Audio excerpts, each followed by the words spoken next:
Oh, yeah. From a public relations perspective, that would have been disastrous. No crisis PR firm could have spun that to her advantage. She needs us No as her way. PR team. No, literally. That's like some scandal level, like, where's Olivia Pope shit? Yes, okay. Yeah.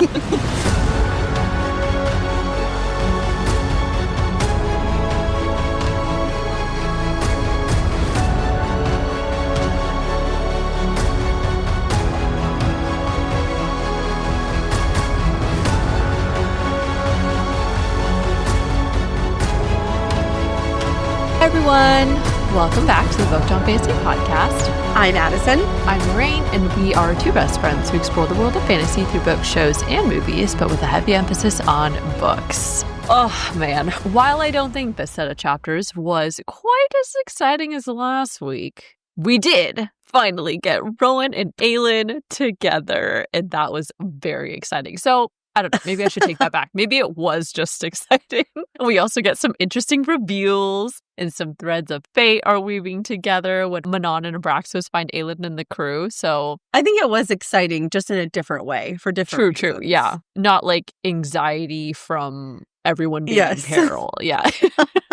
As a quick reminder, we will be discussing chapters 38 through 42 specifically, but there will definitely be spoilers for all the books we've covered so far. This includes Tab, TOG, Com, Hoff, and QOS. Otherwise, this series is brand new to us, so you won't be getting any spoilers for the rest of the series. Furthermore, we would like to remind everyone that this is an adult podcast where we will have adult conversations. Explicit language or potentially triggering topics may be discussed, so please be mindful of that and adjust accordingly. Housekeeping. Our next Empire Storms episode will cover chapters 43 through 49. Second, if you need to fill the time between our Empire Storms episodes, then definitely check out our Onyx Storm coverage. Or if you want to revisit the past with a nostalgic book, then we have 2 Paging the Past book reviews covering the first 2 books in the Hunger Games series available as well. Our Paging the Past episodes will be monthly book reviews to revisit our favorite series from the past, including Harry Potter, Twilight, and more. So that is all for housekeeping, and let's get into the episode. We'll start with the book report for chapter summaries, and then we'll dive into an analysis and offer theories for each chapter, and finally, we will share our favorite moments.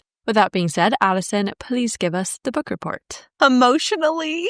Chapter 38. Aelin and Rowan meet with Rolf to debrief about what the hell just happened. Rolf was pretty pissed about the fact that Aelin, who was body snatched by Deanna, almost blew his town away. Aelin turned the tables and told Rolf from where she stood he had just allied himself with someone so powerful she could decimate cities if she wished, and he'd better remember it. Aelin prepared to leave the inn, but Rolf told her the story of how he got his magical map to demonstrate the cost of his power and asked Aelin if she truly knew what the cost might be of her great power. An upset Aelin took off towards a deserted beach with Rowan in tow. At the beach, Aelin was beside herself with anger and worry, but Rowan reassured her that no matter what, they were in this together. The conversation quickly turned into a deeper and more romantic direction, and finally culminated in the moment we've all been waiting for. Aelin told Rowan she loved him, and he told her he loved her back.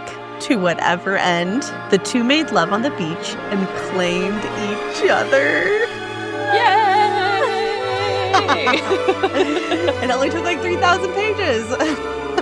Chapter 39. Rowan and Aelin made their way back to the inn, and although Rowan had other plans for them, they instead went to Dorian, Aiden, and Lysander's room to discuss what happened during the battle in the bay. Aelin told them everything about what happened with Deanna, the 3rd wyrd-key, and how they had tricked Lorcan in hopes he would come back with the other 2 keys. But Aelin was tired of not having all the answers, and so she decided it was time to call Elena. Aelin quickly drew the wyrd-keys, and they waited, and it wasn't long before Elena appeared. As usual, Elena could not stay long, but she stayed just long enough to tell Aelin the importance of finding the lock to defeat Erewhon, and who Elena's mother had been, Mala Firebringer. But before Aelin could get more answers, Elena disappeared. Aelin decided that they would head for the stone marshes of Eyllwe the next morning to search for the lock. They departed and spent the next 3 days navigating out of the archipelago when they sensed something coming towards them. It wasn't long before Dorian realized it was a wyvern. But this wasn't just any wyvern. It was Abraxos carrying an unconscious Manon. Dorian screamed for them to stop, and Aelin ordered everyone to hold their fire. Abraxos circled the ship, and Manon Blackbeak slid off his back and hit the water.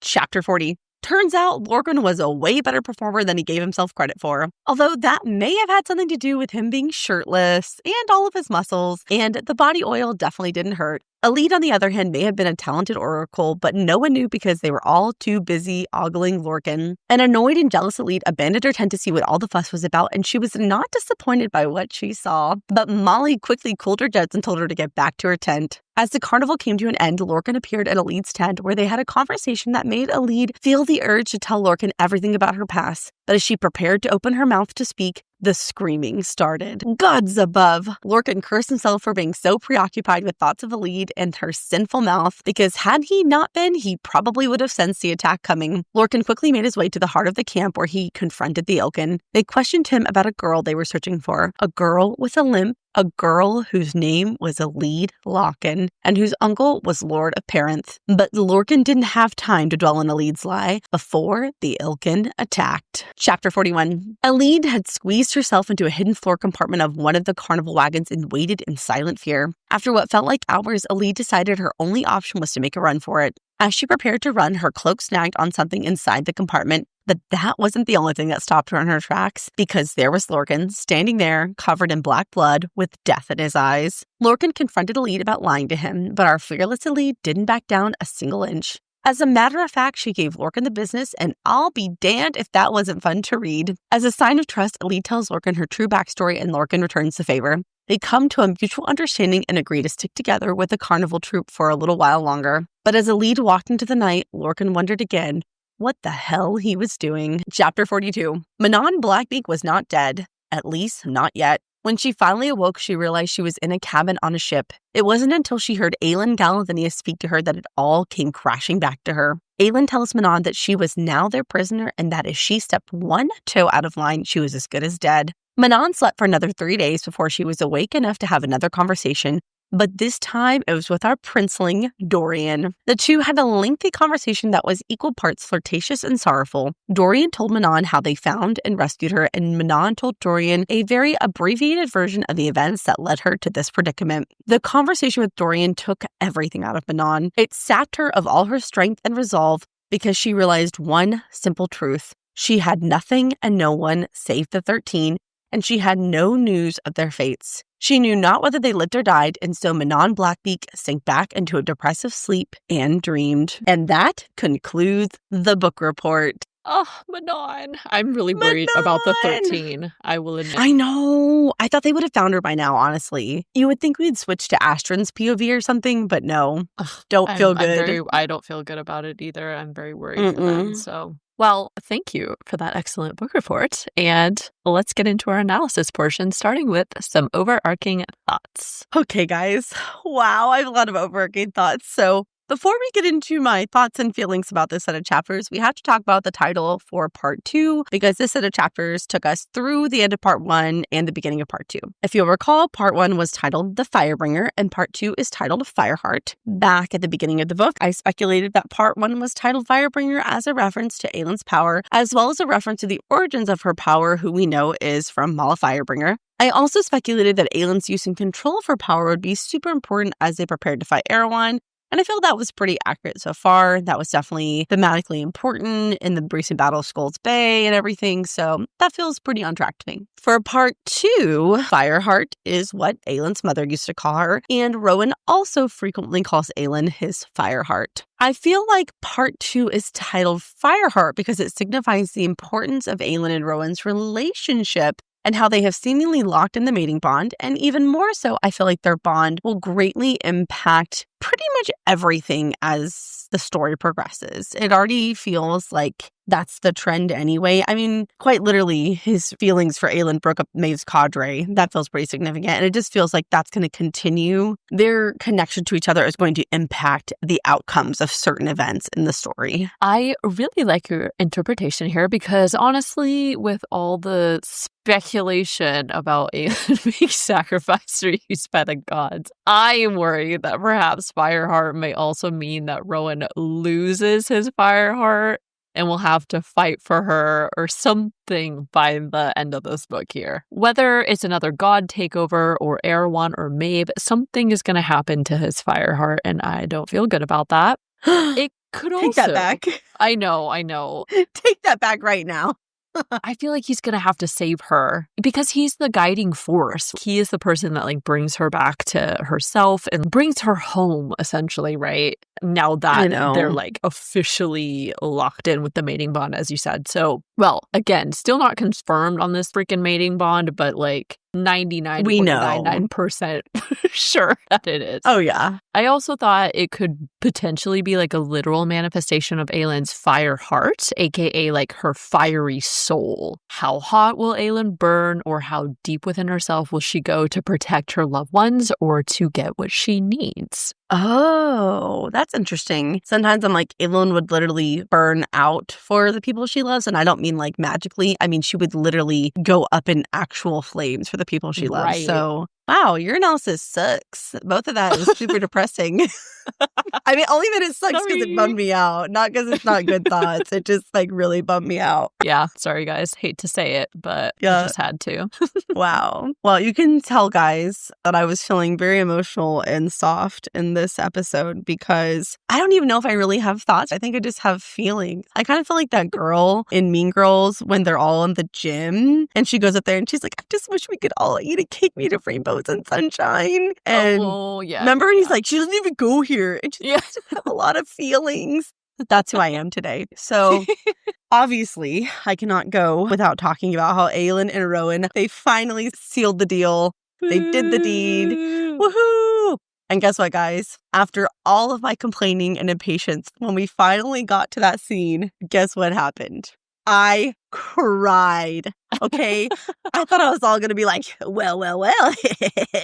And instead, I was like, oh my God, their love is so beautiful. And actual literal tears were coming out of my eyeballs. Did not expect that at all. So that was super fun for me. I know, you texted me and I was like, hi, why are you crying? And she's like, it was just so beautiful. It was. They love each other so much. I was just excited. I was like, hell yeah. Yes, they finally did it. And I was like, oh, go.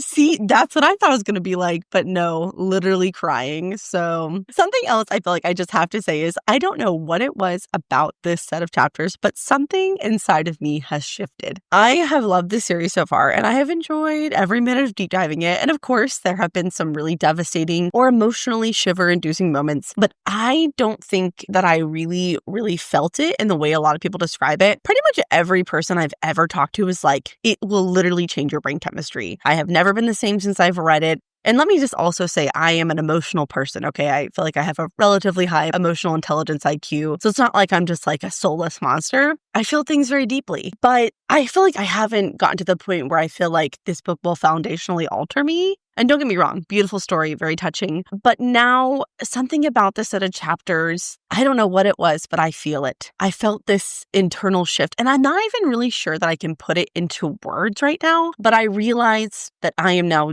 deeply emotionally invested in this story. Not just what happens, not just defeating Erewhon, but like the emotional journey and well-being of the characters. And yeah, that excites me. It terrifies me because I don't feel good about everyone's fate. So I'm really worried. That's a good point about the impact of this series, because it is predominantly the thing that you just kind of see all over social media or like hear from people is that it will change your life. It's just so good. And I kind of started to feel that after Heir of Fire, but Heir of Fire was also so personal to Aelin specifically that I was kind of waiting to see where the larger plot or like the larger picture was going to go. And now that we've entered into Empire Storms, I definitely really agree. I feel what you're describing as well, in the sense that you can tell, like, the world is going to change. You just know it's going to fuck you forever. up. Yeah. So we've been messaging one of our listeners a lot, and her advice was that Lorraine and I should hold hands and read the end together. And I was like, that's a good idea. We'll probably have to arrange that. But I don't know if I'm ready for Lorraine to see me ugly cry, because I'm going to let it flow. Just telling you. And you know what I'm going to do? I'm going to videotape you. Just kidding. for your reaction. Wow. Okay. Lorraine's all about content. Okay. Content. You soulless monster. Listen, it's okay to cry. I'm okay with being emotionally vulnerable. I've cried on this podcast. Well, you have too, but not in Throne of Glass. So, no, it's for something else. You need to let the tears flow. No, I have let the tears flow. In the last set of chapters, I did post a reaction video. So they're there. Yeah. But by the time I get to recording an episode, I've already like emotionally processed. So I don't feel like I'm quite as like, I don't know. I can't think of sensitive. Right You desensitize a little bit to the moment. Exactly. Totally. Exactly. Yes. Yes. Yeah. Once you have to write notes about it. But you know what? Sometimes even when I'm writing notes, I'm like, this is still really sad. Yeah. So totally switching gears. On a more lighthearted note, we're going to play a fun little game in this episode. Uh-oh.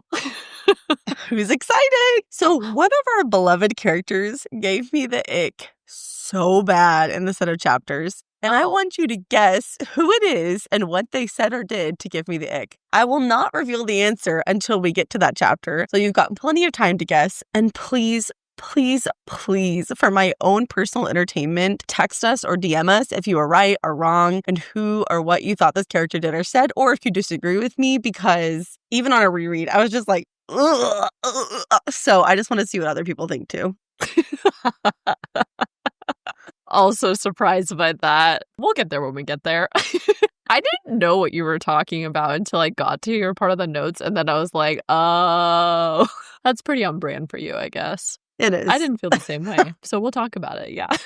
But yeah, no surprise there either.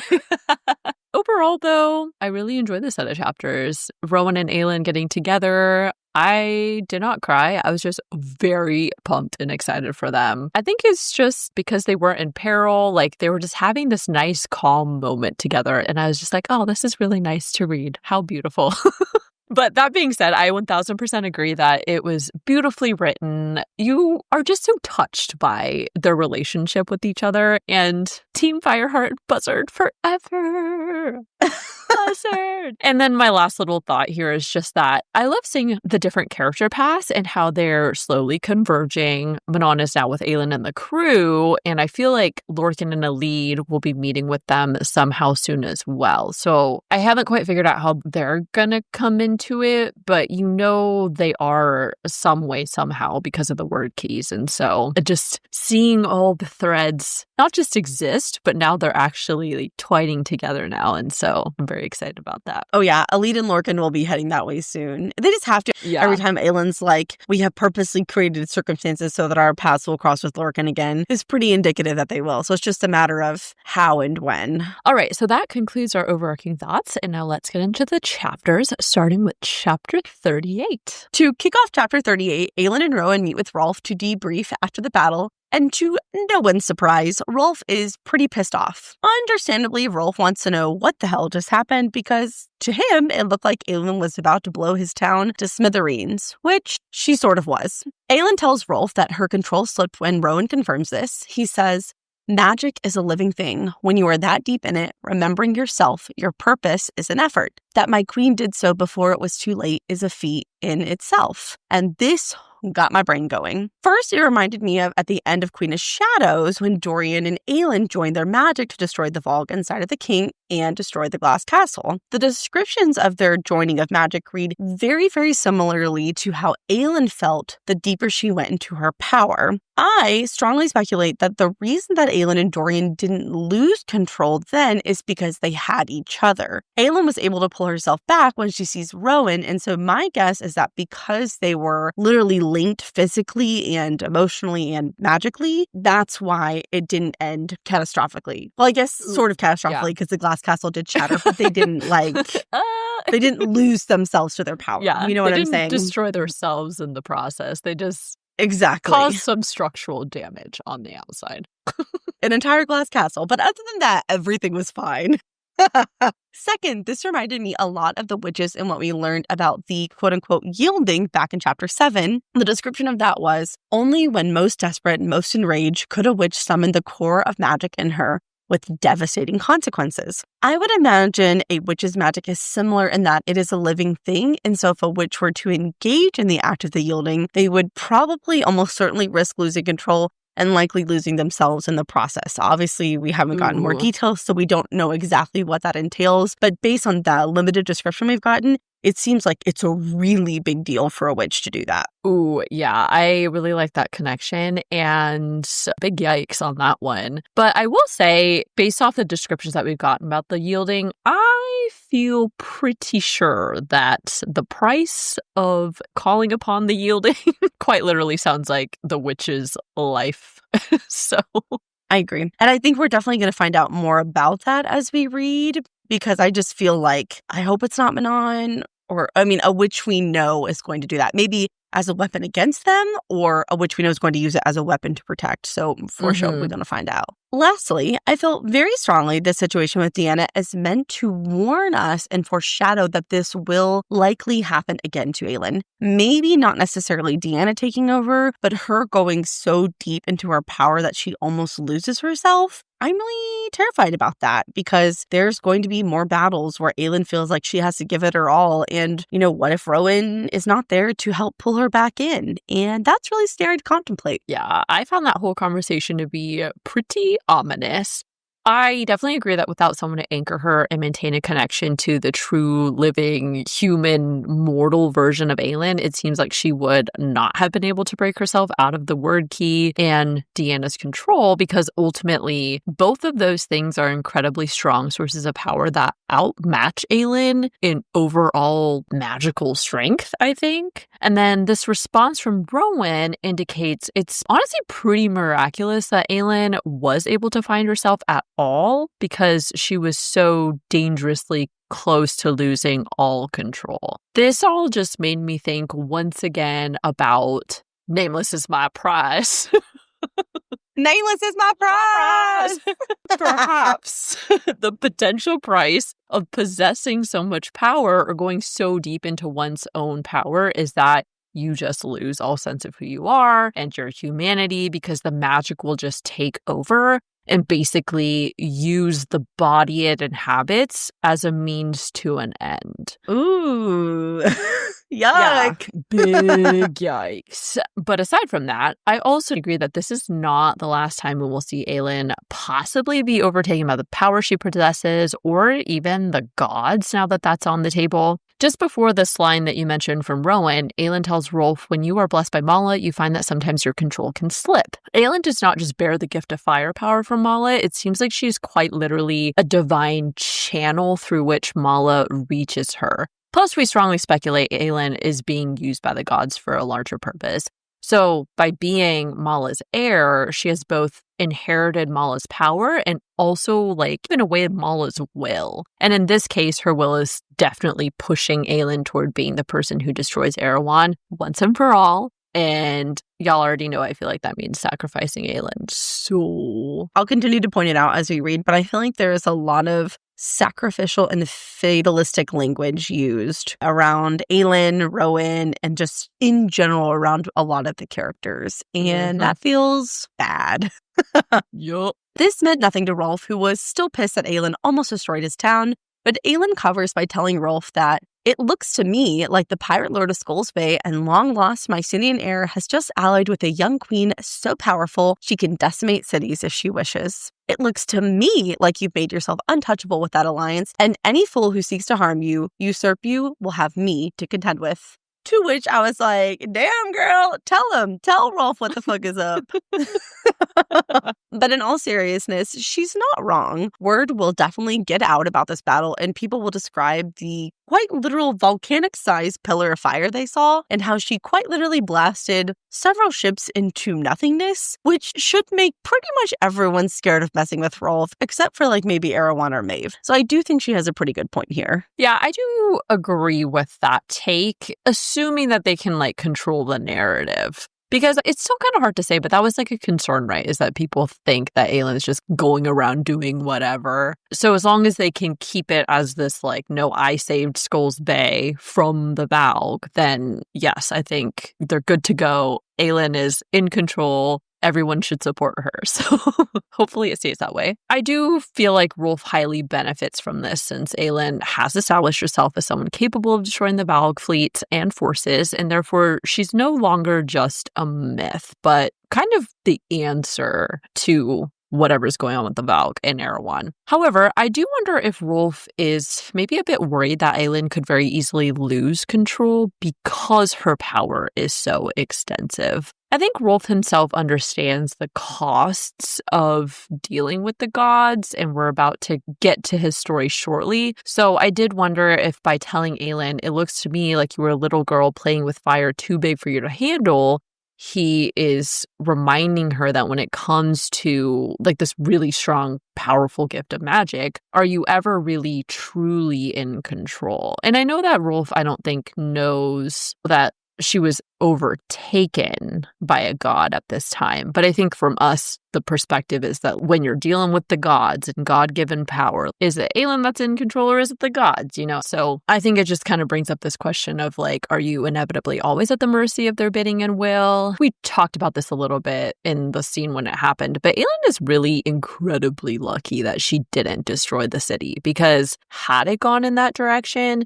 she would not be able to gain the public's general confidence in her. If anything, it would terrify people in a way that is not beneficial to her cause. So there's a fine line with what she's doing. Oh, yeah. From a public relations perspective, that would have been disastrous. No crisis PR firm could have spun that to her advantage. She needs us as her PR team. No, literally. That's like some scandal level, like, where's Olivia Pope shit? Yes, okay? yeah. Because ain't no way. Aelin prepares to leave, but Rolf stops her in her tracks when he asks her if she wants to know what it really cost Rolf to get his magical map. And I have to admit, I did not expect to learn the story behind it at this point, so I was actually very excited to learn the backstory. Yes, retweet, agree, because I've been so curious about how he got his magic map hands. Honestly, I just wanted to know what the cost was, because you're like, was it his soul? Was it a bargain? How did this come to be? And so we can just check this off our list of outstanding questions, which is very satisfying because that's a very long list still. Yes, and a lot of answers we'd like. So at least we can, thank you next on the next one, Yeah. Rolf tells Aelin when he was 16, he was barely more than a slave on a ship, and all of his money went back home to his mother and sister. One day, the ship got caught in a storm, and the captain refused to find safe harbor, and the ship sank. Most of the crew drowned, but Rolf managed to drift for a day before washing up on one of the islands of the archipelago in the Dead Islands. When he awoke, there was a man staring down at him who asked him what he wanted in life, and Rolf told him he wanted to be captain and the pirate lord of Skulls Bay. The mysterious man then told him he would grant him the skills he would need to do it, but it would cost him what he valued most in the world. Rolf, thinking that he had no money, no land, no valuables, that there wouldn't really be a real cost to him at all, said he would pay the price. When he next came to, the ink was on his hands, and he made his way back to Skulls Bay, and it wasn't until he saw his cottage with black sheets over the windows that he realized the price: the lives of his mother and sister. After finishing telling Aelin his story, he says, "That was the price of my power. What shall be yours, Aelin Galathinius?" First and foremost, Rolf's story is just really sad. He was obviously very young, had survived a shipwreck, and was, honestly like half delirious, super dehydrated. And so he really couldn't have known what he was agreeing to. Of course, it didn't even occur to him the price could be something not necessarily tangible. He even says in his story that he was like, not really all there. And so it's really sad that basically an unconscious person agreed to that. And so that made me really sad to hear that for Rolf. I would also imagine that the gods are kind of like the Fae in that I'm sure they're kind of like crafty with how they present. They're tricky with their words. Right. And so it's easy to get tricked into a deal for something, and I don't know. Yeah. Also, we have not officially been introduced to the god of the sea. We know there is a god because at the end of Queen of Shadows, Nesrin takes Chaol to the sea god's temple, and Chaol refers to him as the sea god and the god of oaths. I'm not sure if this is foreshadowing. We're going to learn more about the sea god or actually meet them in person, but I'm just going to note it here just in case, because obviously the gods are becoming an ever-growing part of the story. Ooh, yes. I think it'd be really interesting if the sea god comes back into the picture again. I agree. I don't know if that's a for sure thing or not, but many of our characters have made oaths or promises to fulfill. So perhaps that could be like an avenue through which the sea god would come back. Like, did you keep your oaths? Did you keep your promises? Or like in some kind of way like that. But yeah, overall, the truth of how Rolf got his magical maps was definitely very tragic. And while Rolf may not have traded his soul specifically, I think his experience did mark his soul because the exchange for selfishly wanting more power was the death of his loved ones. And this backstory really adds a whole new layer to Rolf's character, and I think reframes why Rolf has been kind of resistant to Aelin. He himself has personally dealt with a god and has learned this lesson of consequences and paying a price to obtain power in some way. And while Aelin didn't ask to be granted her power or make a bargain with a god to get it, I do think Rolf is weary of anything that involves godlike magic or power because of his experience with the sea god. This also, I think, continues to feed into the general theme of how having great power is both a gift and a burden because of what you may be expected to do with that power. We also have to talk about the question Rolf poses to Aelin. What will be the price of her power? And I gotta say, this filled me with dread. We know enough about Aelin's power to know that it is quite literally the definition of a blessing and a curse, and I feel very unsettled at what price she will pay to wield her power in the future. Ooh, I'll tell you. It's nameless with my prize. I cannot get on my head now, okay? But yeah, I think we are quickly seeing that there is something tragic in store for Aelin that we have yet to see. There's going to be a price, some way, somehow. Boo. Bad. No. Lorraine. Aelin, no! No! Listen, Deanna, Lorraine, no! Stay away. we're only on page 9, and respectfully, I'm going to have to ask you to quit saying something bad is going to happen to Aelin. I'm going to have a nervous breakdown before the end of the episode. Aelin doesn't answer and instead storms out and takes off running towards an empty beach. Once at the beach, Rowan asks Aelin if she intentionally used the word key, and Aelin tells Rowan no. I was happy that we got clarification on this. Lorraine and I went back and forth on this in the last episode, and I'm happy that I was right, that she did not. Okay. For the record, I agreed that she didn't use it for the main big joining of power with Rowan. I was just questioning the initial signal. But yeah, it's good to know it wasn't intentional. Okay, Aelin doubter, whatever.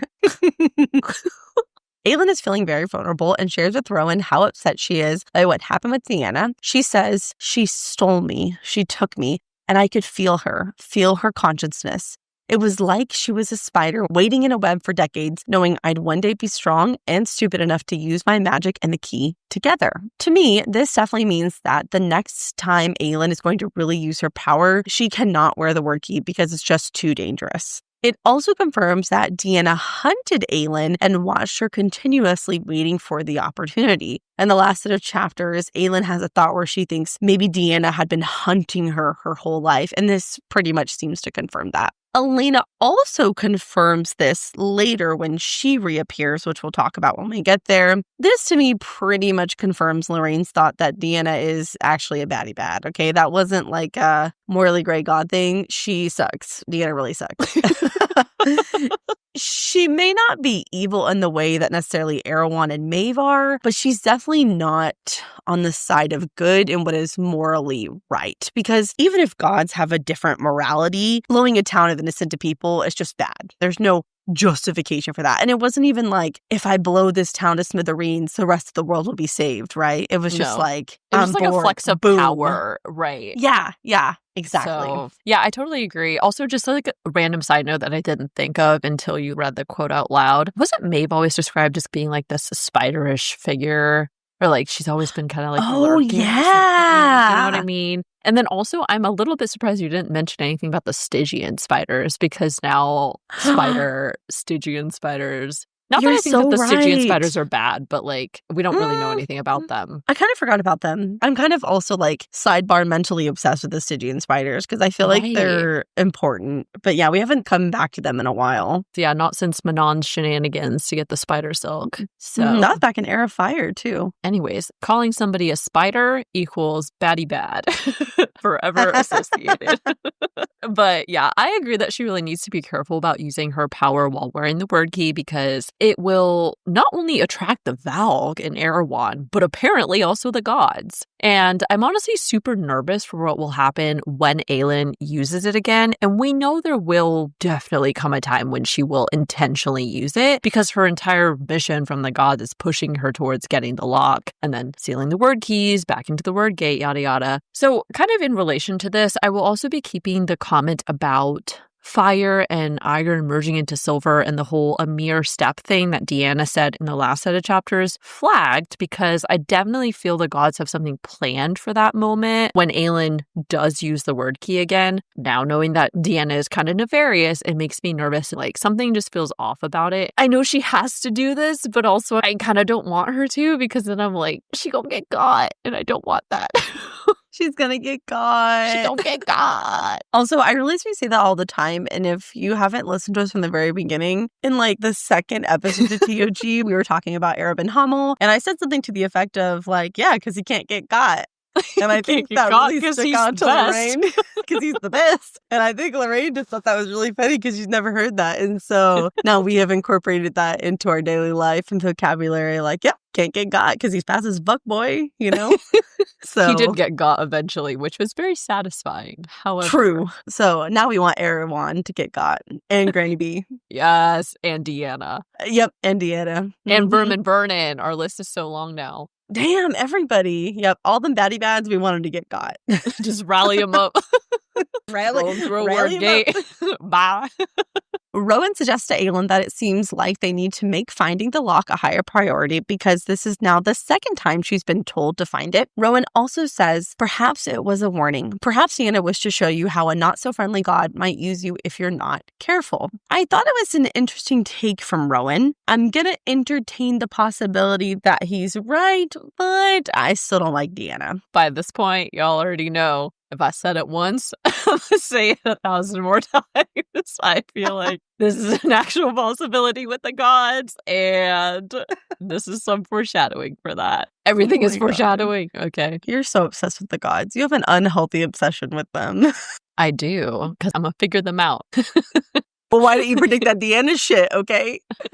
I am the reading detective. I have my detective hat. The conversation takes a turn towards more uplifting when Rowan jokes that he would hunt down Deanna if he could, and Aelin basically tells him he's insane and arrogant, which, duh. I mean, we all knew that. But also so is Aelin. So, you know, when you think about it, they really are the perfect match, and they match each other's energies so well. Yup. I love this part so much when he tells her she's a haughty immortal. She's bound to slip up at some point. And besides, I have her sister on my side. Perhaps that's why Mala appeared to me that morning, why she gave me her blessing. I just love that Rowan is kind of giving a big F you to Deanna by counting on the gods to make mistakes and that they'll win together. I also wonder if perhaps Mala herself guided Rowan to Aelin so that she'd have someone by her side. I'd like to think that Mala at least is a good god, but maybe knowing that Aelin has a predetermined fate, she was trying to help her out a little bit. Also, like Mala herself gave up her immortality to be with Brannon, her lover, and so, I don't know, maybe she's a sucker for love. You know, that's a really nice thought. I hadn't considered that, but it's possible that all the gods have known Aelin's fate for thousands of years or, you know, hundreds of years. And so in some small way, Mala was like, what comfort can I bring to Aelin or, right. You know, at least do something nice. So yes. Thanks, Mala, for Rowan. now. She brought Rowan. Rowan reassures Aelin that what happened with Deanna changes nothing for him. He says, this new depth to your power, Aelin, changes nothing. What Deanna did changes nothing. You are still young, your power is still growing, and if this new well of power gives us even the slightest advantage against Erewhon, then thank the rutting darkness for it. But you and I will learn to manage your power together. You do not face this alone. You do not decide that you are unlovable because you have powers that can save and destroy. And I know that this is a long quote, but I just really love how supportive Rowan is of Aelin. That is actually probably my favorite thing about Rowan in terms of his relationship with Aelin. he is unfailingly supportive of Aelin. It goes much deeper and far beyond even just like loyalty, right? I feel very confident in saying that quite literally, no matter what Aelin does, Rowan will support her without fail. And that kind of dedication and love, I mean, it's beautiful. It really is. You can't buy that kind of loyalty.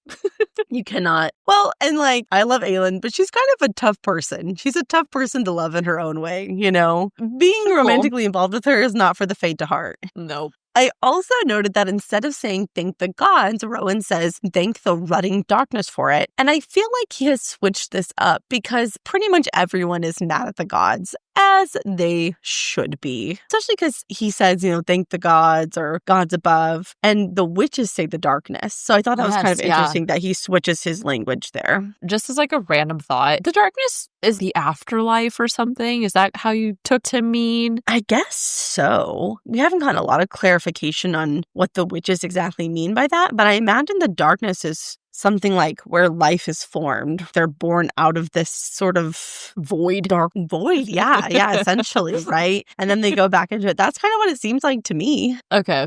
From the context, my understanding of it at this point is that it's like the afterlife or just like a different dimension type thing. As far as we know, that sounds right to me. Okay, we'll stick with that for now. This quote also reminds me of the conversation that Aelin and Brandon had at the temple in Ilium back in chapter 15 when she asked him if the power ever gets easier to handle, and Brandon responded, yes and no. How it impacts your relationship with those around you becomes harder than managing the power, yet it is tied to it as well. And I feel like this quote accurately explains why Aelin is so upset, because she fears that this incident will change how people view her. It would not be unreasonable for people to become afraid of her and her power, and more importantly, afraid she can't truly control it, and people would naturally want to put distance between themselves and her. Retweet. As a whole, with respect to like Aelin and Rowan's situation, I'm just very happy that she has Rowan in her corner, someone who knows her whole story, who understands her power and the burden that carries with her because of that, and who, as you said, is unfailingly supportive of her no matter what. And then also that callback to the combo with Brandon was also a really great point, because I think that will always be a deep fear for Aelin. She never wants to use her power for bad, but now that Deanna has exemplified the gods' ability to use her as they see fit if necessary, that is extremely terrifying, because how violating must that have been to know this otherworldly entity just took over and almost used you to do really terrible things. And Rowan is one of the few people who knows Aelin's truth. At this point, he is just someone that she doesn't have to justify her actions to. And I think he will continue to be an important support system for Aelin as she continues down this fated path, and will likely have to make many more tough decisions for the greater good. Rowan will never question her intentions behind those actions, I think. So at this point, Aelin has been aflame and burned off all of her clothes, and she kneels in the water, and Rowan kneels beside her. Rowan cheers her up with some lighthearted teasing, and things quickly turn steamy. And I'm not talking about the steam created by the ocean hitting Aelin's flames. You know what I'm saying? Thank you for clarifying. Well, I just want to make sure you guys are following along, you know? At first, when the scene started, I did not even get excited, because I was like, oh no, let me guess, they're going to get interrupted, or Rowan's going to be like, I'm not taking you for the first time on a beach, blah, blah, blah, whatever excuse they normally come up with. But then Rowan said, something tells me you might not mind if we were discovered, if someone saw how thoroughly I planned to worship you. And then I was like, wait, this is it. I was like, ooh, baby. Finally! Ugh, I was so happy for them. It's been such a long time coming, and they deserve it. They needed this time together, because things are only going to get more crazy from here on out. So you got to take advantage when you can. But also, I didn't put this in the notes because I forgot, but it just came back to me. I will say sand. Oh my God, I thought the same thing. Everywhere. Yes, there's no blanket or anything, and like all the wrong places. Not to get like too detailed, but they don't even have the protective barrier of some clothing, so they're like fully naked rolling around in the water. If you've ever been on a beach, even when you get in the ocean to rinse off, when you get back to the house to rinse, there's still sand in places in your body. Okay. Yeah. So and dried salt everywhere. I just try not to think about that. Fair enough. Yeah. Just ignore it and enjoy. For the sake of the plot. Yeah. That's right. Aelin decides to be brave and finally tells Rowan that she's in love with him. I was really proud of Aelin in this moment because this is a huge, huge thing for her to finally say this to Rowan. Basically, everyone Aelin has ever loved has been taken from her parents, Sam, her court, her kingdom. And I do believe she really loved Chaol in the capacity she was able to at that time, but we also see how that worked out. So the one time that she did kind of risk her heart, it did not end well. So I was really proud of her for being vulnerable and trying again. Also, you have to remember from Aelin's perspective, she thinks he's still grieving over the loss of Lyria, which is why she said she knows there are limits to what he can give her and that he might need time. So that's like an even bigger risk because she thinks from the very get-go, Rowan is not going to be able to reciprocate in the same way because of his past, which I'm not going to ruin this moment by harping on this and debating it. I still have questions about that. But for now, I'm just going to let it be. Yeah. As a whole, this scene was chef's kiss. I think it's so poetic because, yes, the version of Aelin that was with Sam and Chaol did love them in, as you said, whatever capacity she was able to at the time. But still, at the end of the day, I don't think she ever would have truly been able to love them because she hadn't yet loved herself. But Rowan was the person that helped her embrace who she really is. And they both helped each other out of their respective grief. And so for her to tell him that she loves him is just, it's so lovely because she has really found her equal in him. And he also obviously loves her unconditionally as well. I especially loved his response. I love you. There is no limit to what I can give you, no time I need. Even when this world is a forgotten whisper of dust between the stars, I will love you. Maybe I will cry. I'm not, but I might. Don't tempt me. Give it up, Lorraine. Do it. But I also thought it was so touching that Aelin thinks she was not afraid before she tells Rowan that she loves him. Rest in peace, Sam. Just as like a generic comment. I think everyone you meet helps you learn something about yourself. And Sam was the very first step to helping Aelin begin her journey back to herself, I think. So Sam's impact has continued to be carried throughout the series so far. It's really beautiful. Aw, Sam. The more the series goes on, the more I retroactively appreciate Sam. Yeah. My complaint still stands that he has such little page time. We don't really get to appreciate him. But thinking about how he impacted Aelin's journey makes me feel more emotional towards him. Mm-hmm. Okay. And now it is time, after 5.5 books and over 3,000 pages, the moment we have all been desperately waiting for. Aelin and Rowan make love. Per usual, we will not be going into all the details, but we'll definitely be bookmarking this chapter to read again for research purposes. Mm-hmm. Definitely, researching the mating bond, things like that. I have a PhD to work on.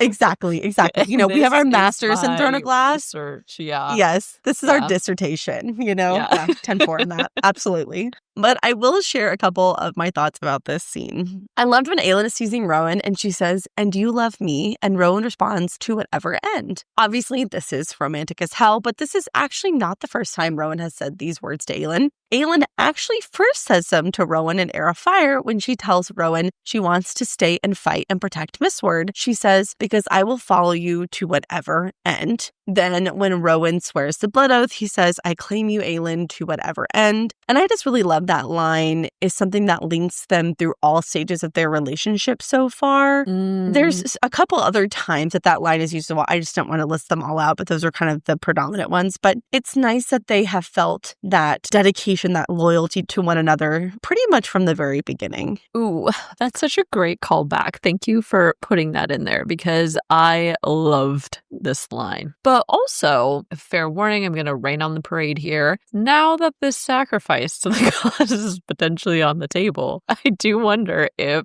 to whatever end is going to take on a whole new meaning where Rowan has to quite literally follow her into the in-between or through the portal or whatever to another dimension in order to get Aelin back from the gods or from the wyrd or from Erewhon, Maeve, I don't know, whoever or whatever it is. I also feel like we're getting into this theme of love being the ultimate force that trumps everything. The gods ain't getting Aelin because love is stronger. Mala being a great example and her love for Brannon. That situation does give me hope that whatever is in store for Aelin, the love between her and Rowan will keep her safe in the end. I don't know what happened, but somewhere along the way, you and I did a role reversal. Because remember, I'd always be like, I'm afraid they're going to die. Yes.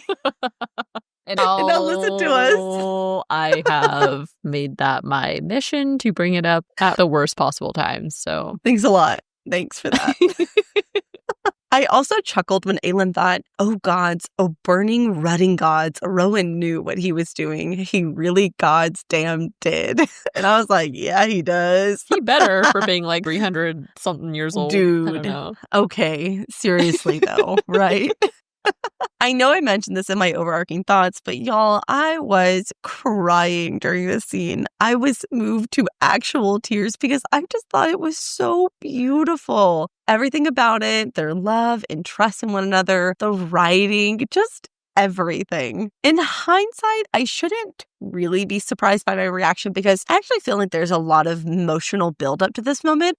And I think it really speaks to SJM's writing that I could feel even a fraction of what Aelin and Rowan feel in this moment. And so I think that's something that makes this scene so impactful, but also the series, is because there's so much buildup and it's so gradual. And you don't even realize that you've been holding your breath waiting for the catharsis to come. And so when it does, you're like, oh my God, I've been waiting so long.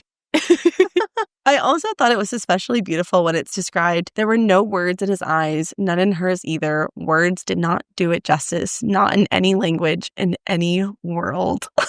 I love that part. I did also giggle a little bit when Aelin thought, oh gods, fae lovers, everyone should be so damn lucky to have one. I totally agree. Again, I just found it really funny that you were crying during this because not you. Not me. I was excited. I was amped up for them. But overall, it was a really good mix of being this beautiful scene with them while also, I think, still maintaining some fun and sass with like their personalities and as well. So I liked that. I also love that Aelin, who has never been conventional, asked Rowan if she can bite him. And then she asks, am I limited to your neck? But speaking of biting, Rowan confirms for us that biting her back in Heir of Fire was not random. In fact, it was basically like the very first indication that Rowan and Aelin were destined for the love that they have between each other. And he knew. He just knew. Oh, yeah. When I read that, I remember you talking about that. Because I remember you were saying, like, he tasted something in her blood. And I was like, girl, what are you talking about? And you were, like, really fixated on that. But you know what? Turns out you were right. They just knew. They just knew. To close up the chapter, Rowan and Aelin decide once was not enough. And I actually liked/thought this quote was interesting. When Rowan roared her name again into the star-flecked black, Aelin hoped the gods themselves heard it and knew their days were now numbered. Ooh. And obviously, I like this because I don't fuck with the gods right now. Maybe not ever again. But to be honest, I didn't quite understand what Aelin meant in this moment. So I wanted to ask you, Lorraine, what you thought she meant by this.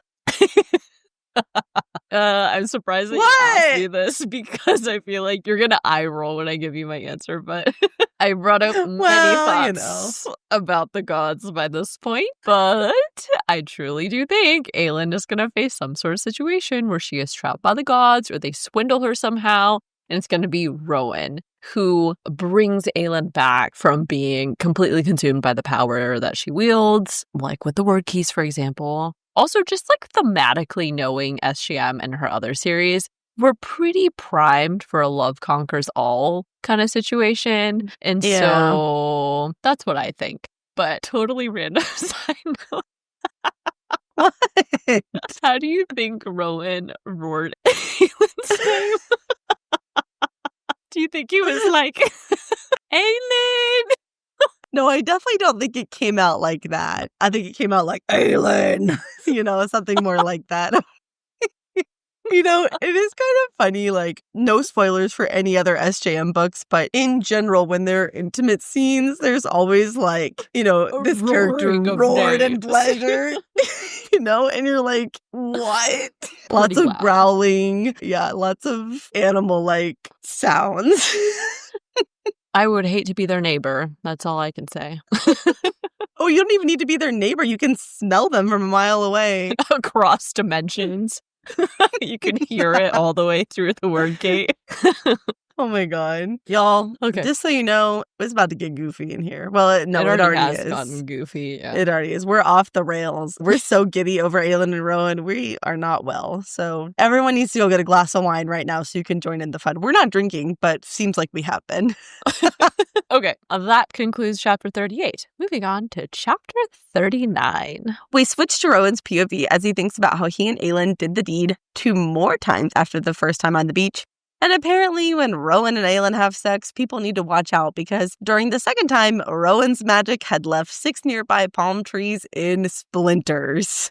Oh, also another completely random side note, coming fresh off another fantasy series where lightning strikes are associated with sex, I find it very funny that lightning was striking for them as well in this series. Yeah, if Aelin and Rowan aren't careful, they could cause a natural disaster between the fire, the wind, the ice. They need to be real careful. Rowan thinks about how anyone who comes near them will be able to scent what they'd just done, and he thinks, ugh, this quote really gave me the ick. I had a hard time typing it out, and I do not want to say it. This is not the ick that she's referring to, though, by the way. Oh, yeah. This is not the ick to win the game. This is just something that I was like, ugh. It's a little weird. It's kind of weird when you think about it. Mm-hmm. Rowan thinks he'd marked her, richer than the scent that had clung to her before, marked her deep and true, and there was no undoing it, no washing it away. She'd claimed him, and he'd claimed her, and he knew she was well aware of what that claiming meant, just as he knew. We discussed this last episode, but you guys know how I feel about the scenting thing, but it's funny because, when I'm reading the book just for the vibes, I really don't think about it that much, but when I'm deep diving and analyzing, it gives me the ick so bad. I'm just like, bleh. But in the book, I'm like, that's so romantic. How nice. I know, right? You marked her deep and true. Deep and true. Oh my god. It's really just knowing that someone else knows that they've been doing it. I think yes. It can't stay personal. Like everybody else has to know about it now. And so just I don't want to be Yeah, no, I'm good. I also did find it frustrating that despite it being 1,000,000% obvious, technically Aelin and Rowan do not officially confirm they are mates, nor do they address how it is possible for Rowan to have 2 mates, so I'm still waiting on that big time. I'm glad you were the one to say it because people are probably tired of hearing me harp about this damn mate theory. Patience is wearing thin. It's non-existent at this point, so better be soon. I also found it really sweet that Rowan thinks he would try to live up to that honor, try to find some way to prove he deserved it. Somehow, he'd earn it, even with so little to offer beyond his own magic and heart. So this has been a previous discussion point, for example, with Darrow, and also within Aelin's own internal conflict about how she was going to balance her duties as queen and what her heart actually wants. And I think it's safe to say Aelin is officially making it clear she ain't marrying anyone that is not Rowan. And while I, as a reader, have zero problem with this, I think it's very sweet that Rowan is so honorable and wants to make Aelin proud, both as a lover and as his queen. Because he realizes, obviously, what they did complicates things politically, and they pretty much have to get those allies in the South and wherever Aelin will call in these favors that are owed to her because they have axed any potential option for a marital-based alliance at this point. I'm not sad about that, but it's the truth. Rowan and Aelin go back to the inn and realize ain't no way they were going to get away with just going to bed without explaining what the hell happened to Dorian, Edian, and Lysandra. I thought it was absolutely hilarious that as soon as they walked in the room, pretty much everyone could tell what had just happened, and Lysandra sounded off with, "Enjoy your ride." Yes. And then Aelin responded with, "Isn't that all these fae males are good for?" That was like the best line from Lysandra, I think, like ever. That is like top tier. It was just so perfect. You know, everyone's thinking it, right? Yeah, So Lysandra's like, "Oh, no one's going to say it. I fucking will." Yeah. She don't care. Rowan cannot control his inappropriate thoughts, but Aelin pretty quickly dumps a proverbial bucket of ice water on him when she takes the amulet of Orinth off her neck and tells everyone that it was the third wyrd-key, and then announced that it was time for Dorian to meet his ancestor, aka Elena Haviliard. I will say, though, it's about damn time that she finally came clean to everyone about that wyrd-key. It's been a long my time God, coming. finally. I know. No, we have this thought in our Onyx Storm coverage that so often it's like if all the characters would just tell each other what they knew, it would solve so many problems, and it's so annoying. It makes me think back at the end of Calm. I want to take Selena, Kale, and Doran and be like, everyone sit down and share what the fuck they know, because there was this huge disconnect because people didn't tell each other things, and it drove me nuts. And I'm like, everyone needs to fucking tell everybody everything because it's really important all the time. Yes, it gets on my nerves. So I was happy she copped to it. Same.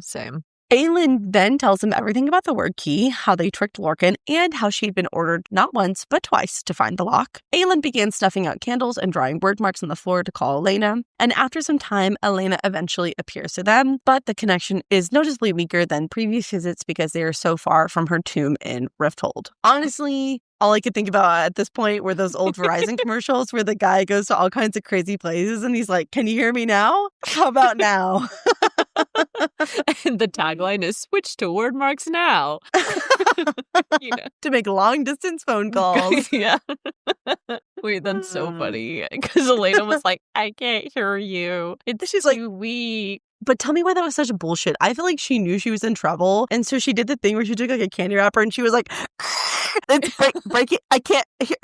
It's breaking up." And I was like, "Yeah, that's fake as fuck, Elena. That's fake as fuck." That's true. It was really funny that Aelin called her out and was like, yeah, whatever. Like, start talking, So Aelin is not fucking around anymore. If anything, she's got quite sassy in the last set of chapters.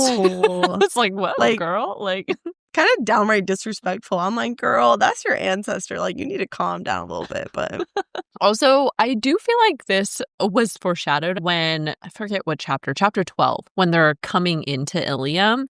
And there was that line about how she brought magic books and Damaris with her and she kept them in their saddlebags. And I remember wondering what she was going to use those for. And it seems like she's going to summon spirits with it. So, yeah.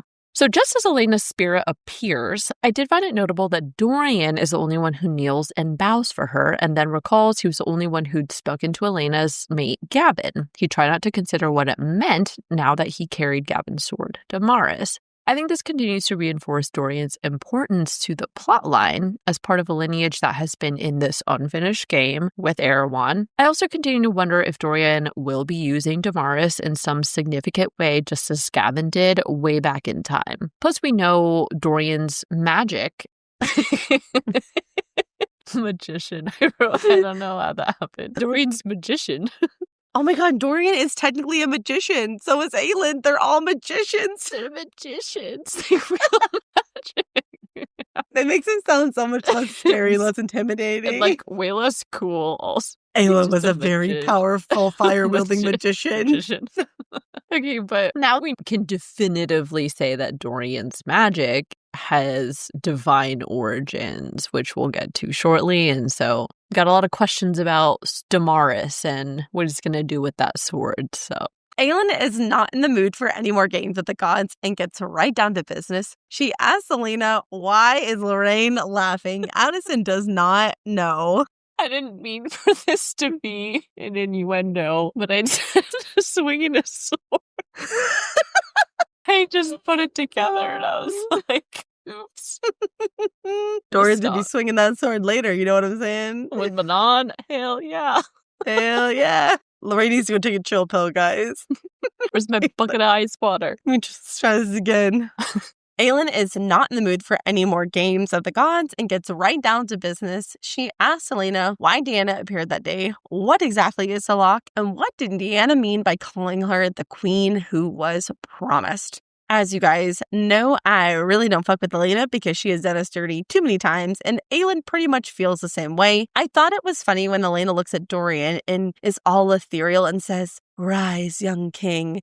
And then it's described, Aelin snorted, "Can we not play the holier-than-thou ancient spirit game?"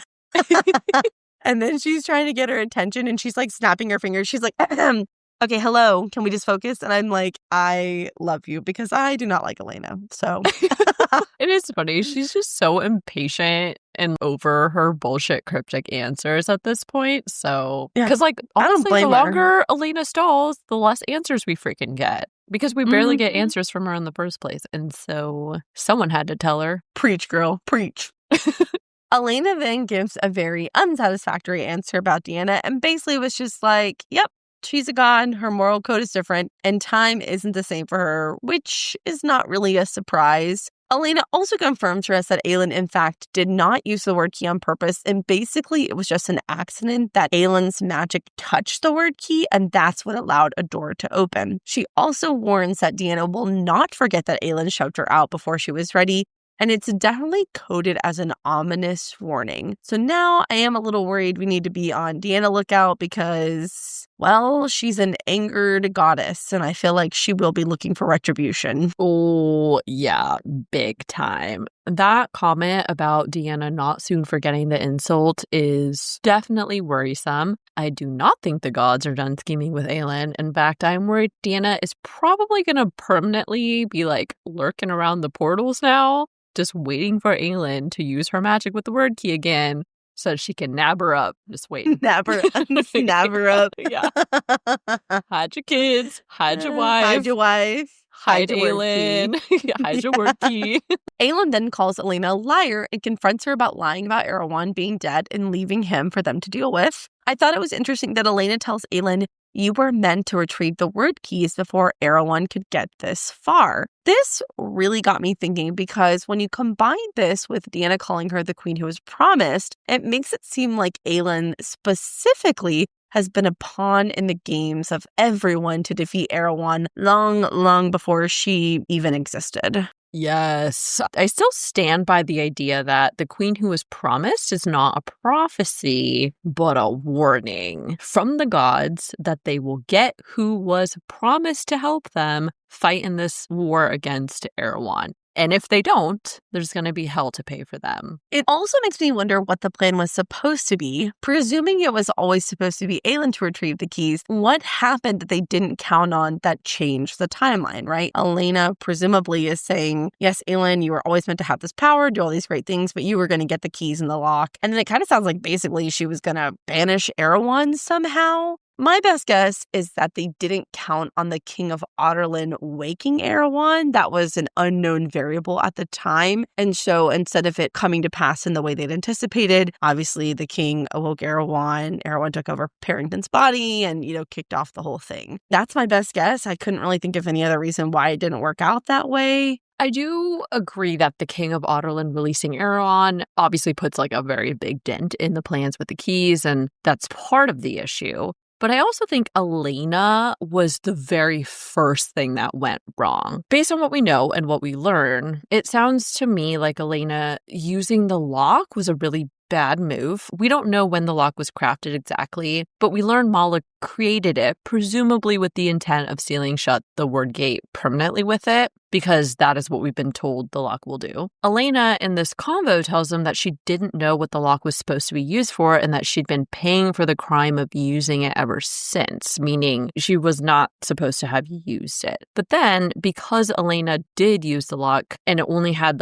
it's a single purpose lock for whatever reason, this then screwed up whatever plan they had to use it with the wyrd gate and presumably Erewhon. on. So then I think the gods and whoever else is involved with all this had to pivot and wait for someone of Mala and Brandon's lineage to be born with, Mala's fire, who would then be strong enough to use the wyrkeys and lock, because Elena says its power had already been used up, aka I'm taking that to mean it needs to be replenished somehow. They're going to have to charge it back up, or I don't know, whatever they did to put power in the lock in the first place. It's probably going to need more. So then my guess is that the person who can do all of this ended up being Aelin, thus sealing her fate to also be used by the gods in all of this. That's my master theory about how all of this is playing out right now. Another question I have is, what's going to happen to Aelin when she inevitably does have to use the wyrkeys and her power together to presumably put everything back in the word gate, and then, the lock as well? Just based on what we know about how magic works and what kind of power and magic is going to be needed to pull that off, it does not leave me with any good feelings about how it will go for anyone, whether it be Dorian, Aelin, both of them, Rowan. I mean, anybody that has powerful magic associated with Aelin. Right. So I agree.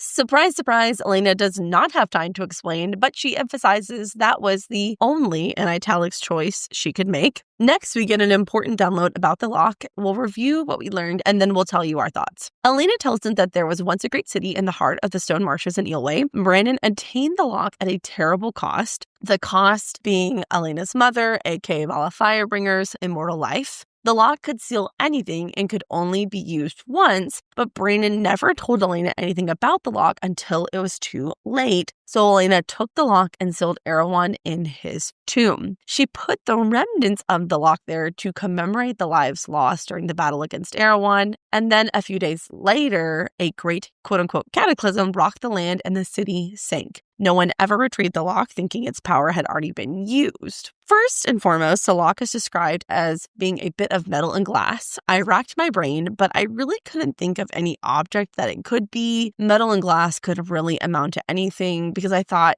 maybe it's something we've actually been exposed to in the series before and we didn't realize it, or something that's been referenced in a historical context, but I came up totally empty-handed on that. I also found it annoying that Elena could share all of this info, but couldn't spare a few more seconds to explain exactly what the lock was and how it functioned. Literally any bit of identifying info would have been helpful, and instead, she conveniently ran out of time for that, Of course. So I definitely agree about the fact that Elena, as a whole, does not provide enough useful information. She says one tiny little nugget, and then the rest of it is just confusing, cryptic stuff that helps no one. However, I will say in this case, I genuinely don't think Elena knew. It sounds like she basically stole the lock and used it herself before she figured out how it was made or any of the limitations around its single use. Thus why it was such a huge mistake for her to have used it for the wrong purpose. In terms of the bit of the metal and glass, I did wonder if this is related to how Deanna had said flame and iron together bound merge into silver to learn what must be found. Maybe the lock is made of iron or it's made of silver or something. Those are the only two metals that came to mind for me. So I also wondered if the great cataclysm that rocked the stone marshes was a purposeful act of something evil or an act of the gods to conceal the lock so no one can get it and repair it and seal Erewhon away again. Maybe Maeve, maybe Deanna. Or, you could go either way, right? Either they did it to hide it from Maeve and Erewhon, or they did it to hide it from anybody trying to put Erewhon away. So I was very curious about that. Yeah, that's a good point. I hadn't even thought about that, but them gods are batty bad, so we don't trust them. We don't trust them for 1 minute, okay? I also wonder if the lock remnants are actually there, or if we're going to go through all of this trouble to get it, and surprise, surprise, it will have been stolen long ago. Oh, that would be, can you imagine? That would be so annoying. I can. I'd be fucking pissed. And I guess for that specific reason, because it would just be like, oh, like it would just be so aggravating.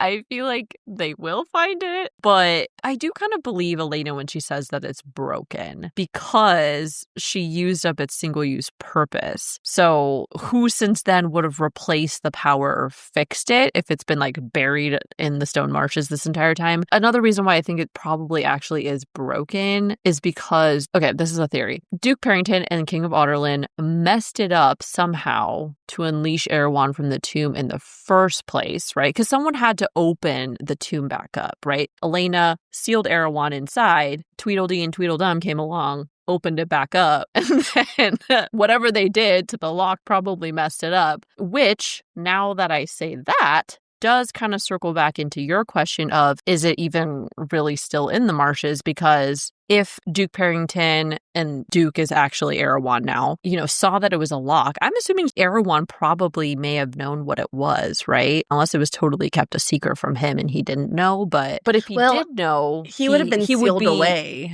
No, but like after he's released, like after he got out of his tomb, then maybe he didn't know initially, but after seeing the lock on his tomb, he'd be like, what is this magical object that just stuck me in this tomb for however long? And so then he'd probably be incentivized to get rid of it or do something with it, right? I don't know. The more that I think about it, great question. Maybe it's not actually there. And now... shit. Yeah, damn it. Aelin tries to brush Elena off, but Elena gets upset and tells them, my mother died to forge that lock. And this is when we get the big reveal. Aelin asks Elena who her mother was. Surprise, surprise, but not a surprise to us because we guessed this back in Nightfall. Mala Firebringer was Elena's mother. Elena does not even bother confirming this because by the time Aelin looked back, Elena was already gone. First and foremost, we were right about that. Another W for the Booked on Fantasy podcast. Put them up. Wow. Oh my God, did you ever do that? Wow, Mom. Yeah. With your fingers, for those of you that are just listening, you take your 3 middle fingers and you hang them up and you put them over your mouth and you go, wow, Mom. We're so cool. We're cool as fuck, obviously. Oh my God. Okay. Yeah. It was very nice to get this confirmation, but honestly, it was like so canon at this point that I stopped waiting for the confirmation. So when we did get it, I was like, oh yeah. No, yeah, that was pretty much a foregone conclusion for me. Actually, I am really excited because when we first got introduced to the idea that Brandon got his power from Mala, I speculated that maybe that was his mother or his lover. And so I was right. Wow, I got really close like right away. So I was happy about that. Next, I thought it was so annoying that when Aelin asked her who her mother was, instead of just answering the question with 3 words, Elena has to say this instead. She who loved my father best, she who blessed him with such mighty gifts, and then bound herself in a mortal body and offered him the gift of her heart. And I was like, bruh, just say Mala. Just say that instead. Okay, you're wasting precious time. 3 words would have been better than 20. Okay, Mala Firebringer. How hard is that? She's wasting minutes on her phone plan. She didn't pay for the unlimited. She was too cheap. But honestly, like, no wonder Aelin is so short with her. Like, she cannot be direct. It always is a cryptic riddle with too many words. And I'm like... But this does make so much more sense when you think about Aelin's power because Mala Firebringer is her ancestor as well as Brandon, who was also extremely gifted with magic and power. So that really puts things in perspective into why Aelin is particularly powerful. Aelin also points out that Mala's blood also flows in Dorian's veins because he is a descendant of Gavin and Elena. With this confirmed, it seems like Aelin directly inherited Brandon's firepower while Dorian inherited Mala's gifts. Back in the Nightfall chapter, there's a description of Elena's power that says, the raw magic in her veins now danced from flame to water to curling vine to cracking ice, not an endless abyss like her father's, but a versatile, nimble gift of magic granted by her mother. And this description aligns almost identically to how Dorian's magic has been described so far. So I thought that ancestral lineage connection in terms of how power was inherited was interesting. Yeah, I think that definitely makes sense. However, I think we've hit a fork in the road because I read it the opposite way. I felt like this was indicating what? Well, okay, let me explain. I feel like it was indicating the extremely strong fire is from Mala, which she gifted to Brandon, and then which Aelin also inherited. But since Mala was a god, her offspring could also get just really strong general magic. And then I thought that's what Elena and Dorian have. Because Aelin is the heir of fire and Mala is Mala Firebringer, because her most potent power, I'm assuming, is this all-consuming, ultra-powerful fire power. That almost sounds like only certain people are strong enough to even wield or like handle that kind of firepower. Plus, the one power the Valg also fear the most. True. So I don't know. I guess I could go either way. But in either case, the reason for anyone having fire or raw magic seems to stem from Mala. No matter what, Mala is the reason any of them got agreed. It. Yes. She got it from the beginning her of the Mala. power. Yeah. She got it from her. Oh my God. That is the best thing you've ever said. I want that on a sticker. I'm actually pretty She got proud it of from that her one, yeah. Mala. You should be proud of that. That was came to me. I didn't amazing. even, I like it. Yeah.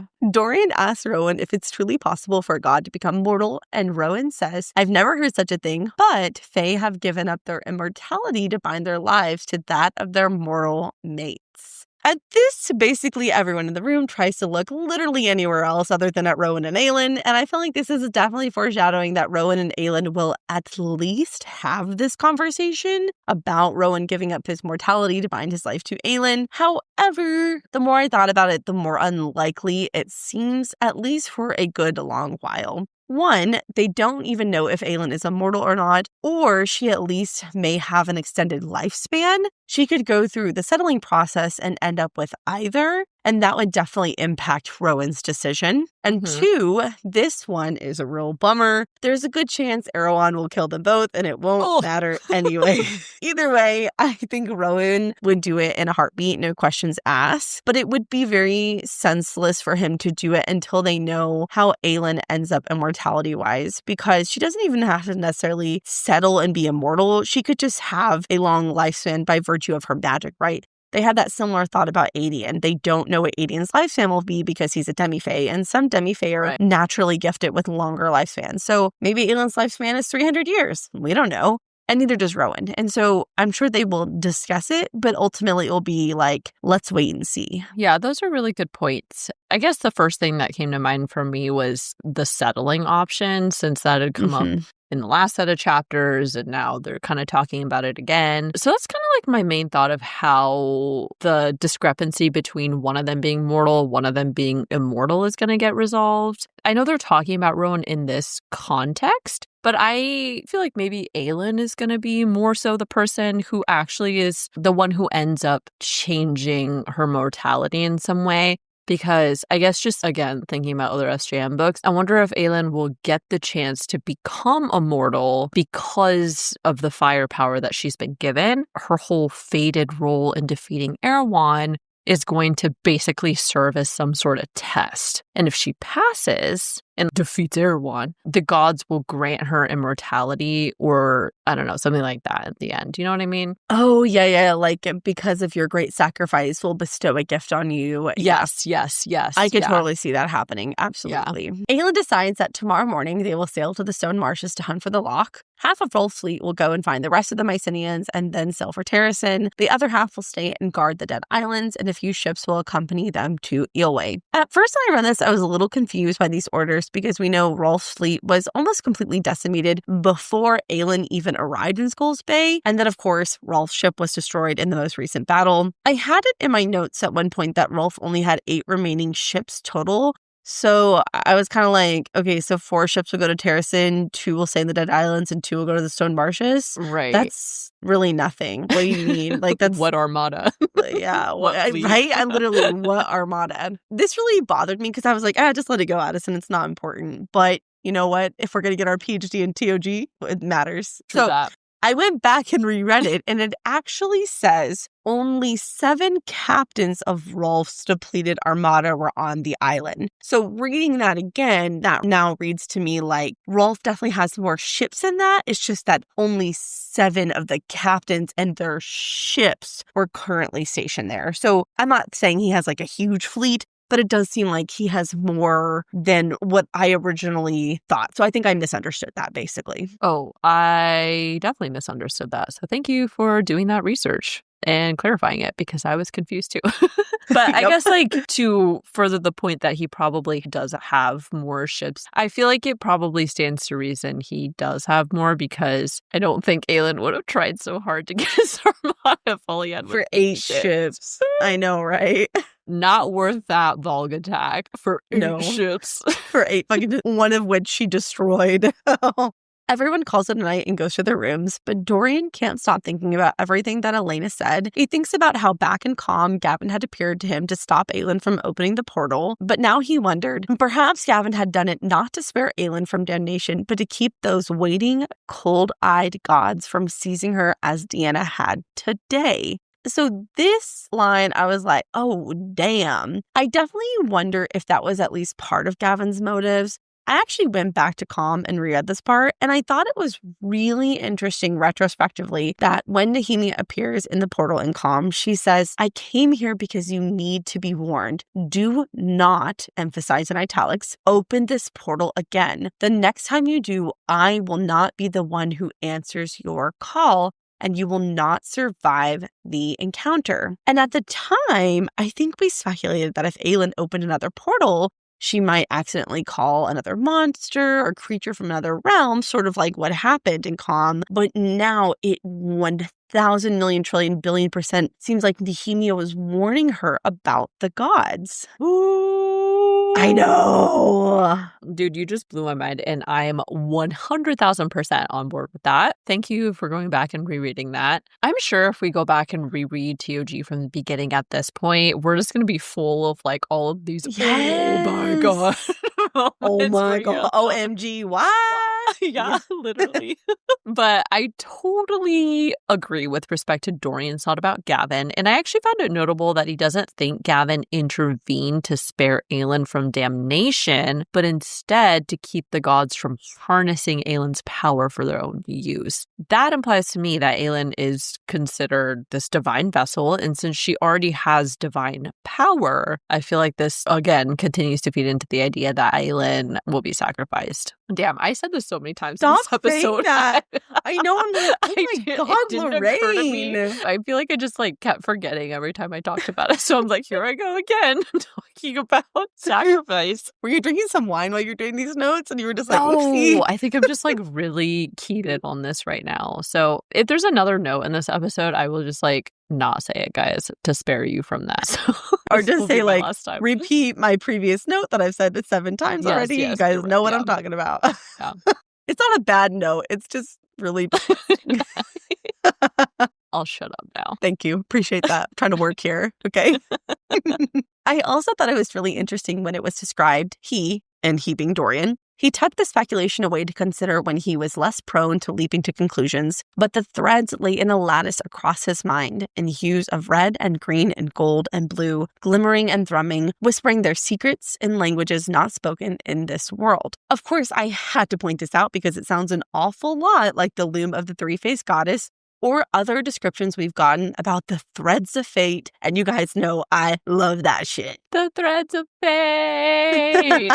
I definitely found it notable that Dorian is taking all this information in and making the larger connections about the nefarious intentions of the gods. Dorian is definitely going to be an integral part of defeating Erewhon in the end, as we've speculated. But on a separate note, I found the colors he mentions interesting because I think it maybe like symbolically links all the different storylines from our main characters and signifies that they're all coming together for a reason, and Dorian can sense that they are all needed for this big mission to defeat Erewhon. To do some color analysis, I feel like red could be in line with Manon because of like the red Kraken cloak and her being a long-lost Kraken queen, but it could also be for Dorian since Aderlin's colors were red. Green could be for Terrasen, aka Aelin. And then I'm also going to loop gold in there as well, both for Terrasen, but also as just like her power. Alternatively, gold could be for some of the other allies we have yet to meet. And or Aelin, because remember it's always described they have golden hair, like the golden-eyed prince. Yeah, I feel like you could make gold work for a lot of different characters. And then I was thinking blue for Dorian because of his sapphire eyes, and then also, being a Haviliard. I couldn't think of a different color association for blue outside of Dorian, so I'm going to think on it. I hadn't really considered the colors of the threads until you mentioned it, but as soon as you started talking about it, it made me think of the color of Aelin's flames. Oftentimes they're described in hues of reds and golds and blues. Yeah. And so since he's specifically thinking about Aelin right now, maybe it's more in reference to Aelin's fate specifically in the colors of her power. Too. Yeah. Mm-hmm. Either way, though, I feel like it's indicative of something. They depart the next morning for the stone marshes, and Rolf gives them some vague coordinates for the lock because it seemed likely the lock had wards around them protecting them from exact viewing on Rolf's map. As the ship leaves the harbor, Dorian can't help but watch Aelin, and I thought his thought was beautiful, but also really ominous and haunting. He thinks, and he wondered if Aelin was somehow watching the archipelago and the seas and the skies as if she might never see them again. Not to repeat everything Lorena said the entire episode, but I can't explain why, but this just gave me chills. It just felt like foreshadowing for Aelin's fate. And I don't want to say it because, well, I don't want to, and, he has already said it. So I'm going to let you guys infer what I'm getting at, because what would have to happen to Aelin so that she never saw these things ever again? Your guess is as good as mine. All right, this is me refraining from the comment that I wrote in because I was about to repeat it again. Yeah. It's funny that you vowed not to say it again, but this is a time when you actually really needed to say it. We think Aelin's going to get got, okay? That's what we think. Yeah. 3 days later, they were almost out of the archipelago when Dorian's magic sensed something. They saw something in the distant skies and very quickly realized it was a single wyvern carrying a witch. Everyone begins to prepare to fight, but Dorian, realizing it was Manon, began screaming for everyone to stop. Aelin then orders everyone to hold their fire, and they watched as Abraxos circled and Manon slid off Abraxos' back and fell into the water. I know Manon is in a critical state, but I am super excited because we have just been waiting for their paths to cross, and now they finally have. I am mostly excited because we're going to get some more Hello Princeling, Hello Witchling action. All right, so that ends chapter 39 and also ends part 1 of Empire of Storms. Part 2 is called Fireheart and starts with chapter 40. To kick off the chapter, we're back with Elide. The Carnival Troupe has been slowly making their way due east towards the coast. And just a quick timeline update, I believe based on this description, it must be close to Samhain, which is a holiday we learned about back in TOG. Aelin teases Chaol and asks if he will be summoning any spirits, and Chaol responds with, "It's a silly holiday to celebrate the coming of winter. The bonfires just produce ash to cover the fields." At the beginning of this chapter, Elide knows that the farmers are burning their fields left to fallow, and old Money Eyes Molly tells Elide so the ashes might fertilize the earth for next year's harvest. So I'm guessing it's around Samhain time now, which means it's literally only been a year since the middle of TOG. And my only thought about that is what the actual fuck, because so much has happened, okay? But I should also add, later Lorcan suspects that the fires were set intentionally to cloud the skies and hide the scent of the ilken coming, but I still think it has something to do with Samhain, because that would indicate that the ilken were going around having them light the fires after they left the area. I don't know. That didn't really seem right to me, so I'm going to go with my thesis. I guess I'm a little confused about the timeline too, because I was under the impression it was the middle of summer, big question mark. But I think at the end of QOS, when they blew up the clock tower and shattered the glass castle, that all took place on the summer solstice. And if we're working with a normal real world calendar, that's June 21st, right? That sounds right to me. Someone check me. Okay. And then at the beginning of Empire of Storms, there's a line in chapter 2 that said they were in the height of summer. So then I was guessing that's probably, I don't know, somewhere around mid-July or early August. But I guess it's possible they're in fall already. I don't know. I think they wait around in Rifthold for a week or two. Then they travel to Terrasen, and I think that takes a couple of weeks. Then they go from Terrasen to Skull's Bay. Like, weeks of time are passing in travel. Right. When you start adding up that, very quickly you're like, oh, depending on where QoS ends, it could be end of September or early October, whatever. So either way, we're just going to note it as a timeline note and just make of that what you will. Elide had very few customers for her fortune telling because Mr. Muscles Lorcan was putting on a show. Elide goes to see what all the fuss was about, and I was cackling and kicking my feet in the air when Elide thought, but what he lacked in charm, he made up for with his shirtless, oiled body. And holy gods. God's above that body. Elide's like, body, yaddy, yaddy, yaddy.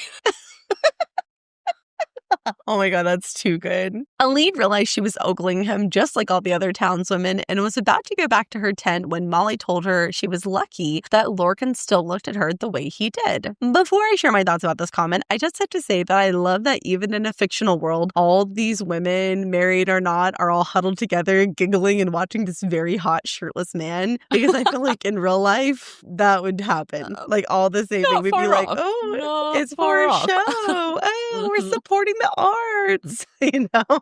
Cue, like, literally the whole industry of Magic Mike.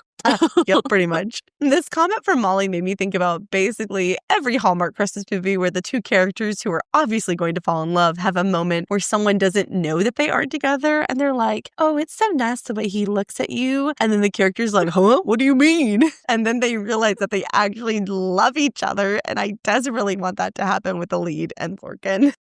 First of all, I'd like you to do that accent again because Which one? There's a southern accent on there. You like my southern accent? Well, let me see. Oh, she's like, it's so nice the way he looks at you.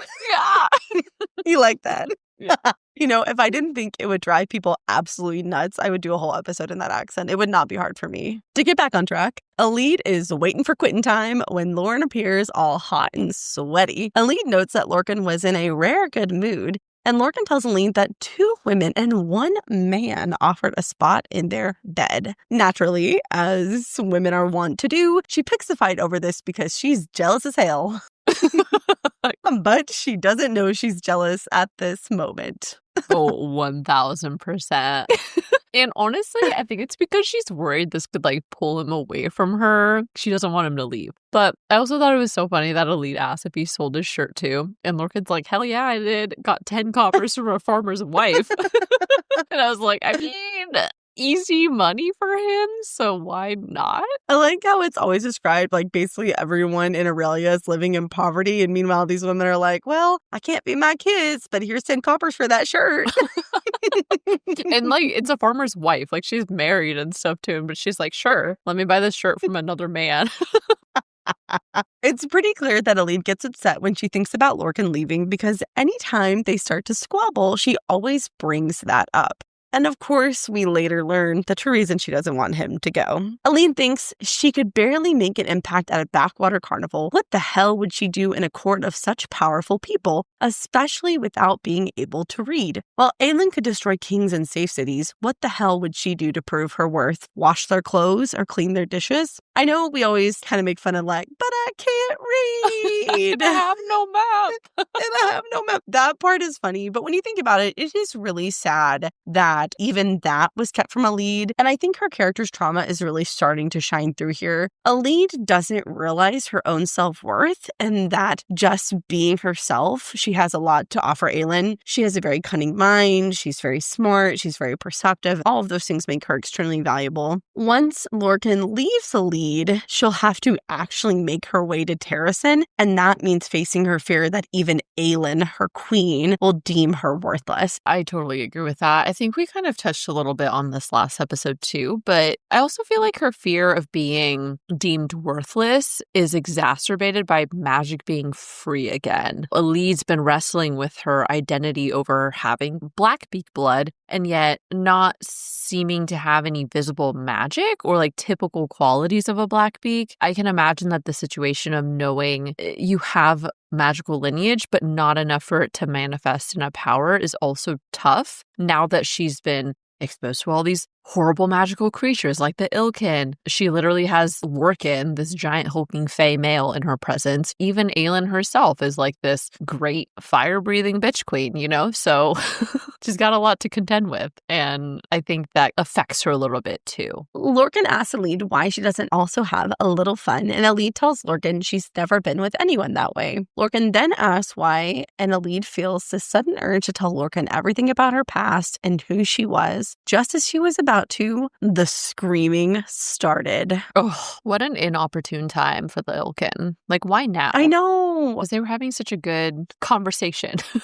I wanted them to reveal their truths. But I do think the fact that she finally got to a point where she wanted to confide in Lorcan is a huge sign that Aline does ultimately trust him now. And we know that Elide doesn't tend to trust people easily. So heading in the right direction. We switched to Lorcan's POV, who couldn't help but notice how beautiful and lovely Elide was, especially her mouth, which looked like a fresh piece of fruit. I don't know why, but I like that description so much. But now I'm like, damn, why has no one ever described my mouth that way? I don't even know what fruit my mouth would be, but I want someone to say that to me. That is like a very nice mental image. You can picture that so clearly. It's giving like a cherry red or a strawberry red or something too. I don't know. Like a raspberry? Yeah, maybe. Something like that. Also, while we have been complaining a little about Fae and scenting things, etc., in this case, I did like it when it said, like a goddamn dog, he picked up her scent among the crowd and followed her back to this tent. I don't know. I just find it funny that he like wanted to find her and then he's just like following her around, and something about big hulking scary Lorcan deciding that he had to find Elide and he's going to like trail after her scent is just really funny to me. I don't know. It's okay when Lorcan does it. I like it when he does it. And then my last little point from this section, it did stick out to me when it said, in the shadows and glowing lights within, with the headdress and dangly beads and dark red robes, the oracle incarnate, serene, exquisite, and utterly forbidden. It may be nothing, but I did wonder if this is foreshadowing for some possible oracle-like abilities, more so in the sense of whatever the blue blood witch is, because they seem to sort of have this ability to predict or sense things that others can't about the future and whatnot. We know Elide's lineage is Blackbeak, but who's to say these other abilities don't cross over between clans? Or perhaps it's referring to a gift from Aneth, since Elide already possesses an unusually high skill for being perceptive through observation that typically go unnoticed. This all kind of continues to feed into this debate of like, does Elide actually have some magic? How much does she have, if she has any, and all of that. But I'm just gonna flag it for now and see if that comes up in any way in the future. Lorcan had been so focused on thoughts of Elide that he hadn't detected the attack until it was too late. And I thought it was funny that he thought the attack Lorcan supposed was Hellas's way of telling him to keep his in his pants and mind out of the gutter. Hey, you know what you should have substituted that word with? What? Parts. His parts? Ew. I don't like that. Oh, wait. Let me say it again. The attack Lorcan supposed was Hellas's way of telling him to keep his sword in his pants and mind out of the gutter. Amazing. Chef's kiss. Lorcan tells Elide to hide while Lorcan goes to confront the ilken. The ilken tell Lorcan they seek a girl who killed their kin and had a limp. Lorcan, of course, knows they're talking about quote-unquote Marian. Lorcan continues to insist she isn't there and the ilken need to go elsewhere. Ooh, I found it especially terrifying when it said the leathery wings, it seemed, marked them as some slight variation of the ones who attract them in Oakwald. A variation or a refining of an already ruthless hunter, because that makes it sound like Erewhon has already iterated on versions of these creatures to help them adapt to fight against the Fae or Aelin or like their magical powers and stuff better. And so that's just scary because they're always fighting a battle against a creature that's constantly adapting. It's a problem because every time that they kill some of the ilken, it gets reported back to Erewhon and he hones them to make them more resistant to their attacks. Right. And that's going to become a big problem for sure. Yeah. The ilken catch Lorcan off guard when they reveal the girl's name is Elide Lorcan and her uncle is the Lord of Parenth. The realization hits Lorcan that Elide had lied to him all this time, but there was no time for him to dwell on it because the ilken were mad as hell and they decided they wanted to eat Umbriel, Nick, and Lorcan as a snack. They're hungry. Sweet treat.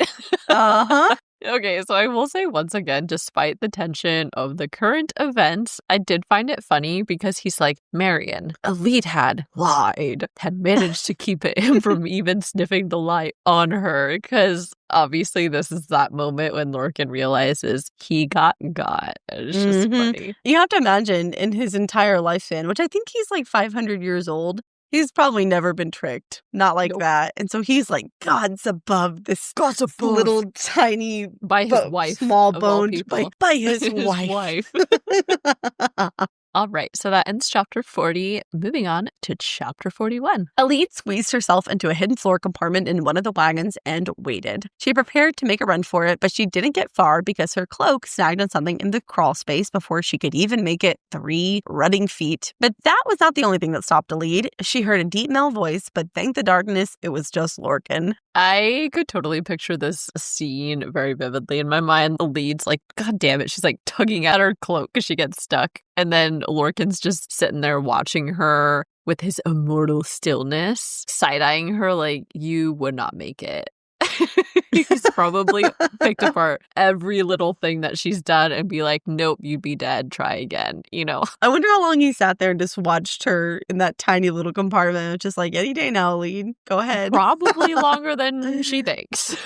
Lorcan is clearly angry at Elide for lying because he says, did you know those ilken beasts love to talk with the right encouragement? And they told me some very, very interesting things. But you didn't tell me the truth, did you, Elide? I gasped with excitement because I was like, oh shit, like, what is she gonna do? The way my heart stopped, I was like, oh, because how are we gonna get out of that? He knows we got. Yeah. But our fearless Elide didn't back down even in the slightest and told Lorcan why should she have trusted him, especially when he had been stalking her for days in the forest and he could have easily sold her out at any point, which, to be fair, I think is very reasonable. I get why Lorcan's mad, but Lorcan is also very strategic. And even though he's mad, I think deep down he gets why she didn't just offer up that information about herself. Because I feel like if she had, in his thoughts, he would have been like, God's above. What a small, idiotic creature to share so much about herself. Right.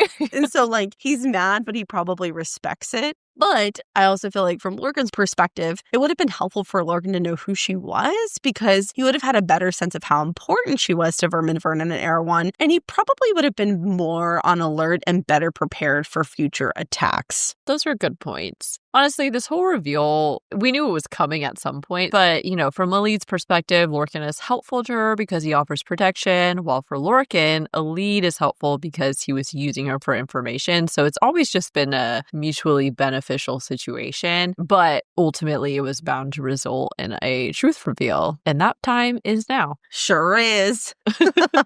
Lorcan tells Elide, it does make a difference who you are. With your queen on the move, your uncle knows she'd pay a steep price to get you back. You are not a mere brainy asset. You are a negotiation tool. You might very well be what brings that bitch to her knees. To be totally honest, at first, I didn't really understand because even though Elide is a child of Terrasen, Aelin doesn't really know her. Even when they talk about their past, Aelin and Elide were not close. I remember there's this description where Aelin was like, Elide was always like too shy and quiet. They just didn't really have a connection. I think Aelin would care, but I don't think Aelin would be willing to go to trade anything super valuable to get her back. But then, I'm just being honest, it's harsh, but that's war, baby, okay? But I forgot that she's also the rightful heir to parents, which makes her a super important political figure in Terrasen as well, including, I'm pretty sure, a voting member of the council that could decide if Aelin can be queen. So that makes her much, much more valuable as a political figure for Terrasen. Even still, honestly, with that knowledge, I don't know if Aelin would go to rescue her because it would be really risky. She'd have to go to Morath where fucking Erewhon is. Fair enough. I kind of feel like Aelin would try to rescue Elide should something happen to her that she actually knew about. We do know that Aelin remembers Elide and Lady Marion and she has at times wondered what happened to her. And given how dedicated Aelin is to oaths and promises, I actually do feel like Elide is important to Aelin because she represents Lady Marion's sacrifice to protect her, especially now that Aelin knows Elide is alive, thanks to Manon in the next chapter. So I feel like Lorcan pointing this out means maybe we do need to flag this and be on the lookout for something happening to Elide outside of what's already happened to her, I guess. Fair enough. I guess I didn't really think about how Aelin would feel about Elide in terms of Lady Marion's sacrifice, and I feel like that she's just a political tool to you. Well, damn straight. Okay. From an emotional perspective, that probably would make Aelin feel a lot more obligated because Aelin would literally not be here without Lady Marion. So exactly. That's fair. But Lorcan doesn't know that. True. He doesn't know that. I'm just a cold-hearted, fire-breathing bitch queen, okay? Elide tells Lorcan off, and I have to say I was pretty impressed because Lorcan is honestly terrifying, but Elide don't give a fuck about that. And also, why was it so hot when she told him off? Like, truly, it was hot. It's so funny because little Elide is the only one who, first of all, is unfazed by his anger, and second of all, who he actually tolerates talking back to him too. You know, because Lorcan wouldn't take that from anybody else, but it's Elide. Oh, hell it's no. his wife, okay? And he's like looking at her with a side eye, you know, but... Elide taunts Lorcan and says, "Or what? You'll send me to Morath? Use me as your ticket in?" Lorcan responds with, "I hadn't thought to do that, but thank you for the idea." The conversation quickly takes a dark turn when she tells Lorcan she would kill herself before she allowed him to take her back to Morath. Hearing Elide say that really stalled Lorcan's anger. I think it indicates that he does care for Elide, at least a little bit, and ultimately this makes him realize he's not actually angry at Elide. He's angry at himself for being so easily duped by his own arrogance and prejudices when he sees and thinks about Elide. Yup, I totally agree. Getting got by an 18-year-old human is bound to sting the ego a little bit for him. I also think he was stunned by Elide's honor and lack of care in dying. She was like, nah, I would rather die than go back there. I feel like it's a very unusual response. And given how dangerous Lorcan is relative to Elide, the fact that she was so unfazed by that probably shocked him because it makes it clear that what Elide has experienced was so awful that she'd rather die than risk enduring something like that ever again. And so I think that really hit home for him. Yeah, because, I mean, like you said, I mean, what would you have to go through that you'll literally kill yourself? You're like, no, I will not, under any circumstance. Right. But I mean, given what they do to people in Morath, I don't blame her. Yeah. Because it's not even just like, oh, you're in a dungeon, you're treated horribly.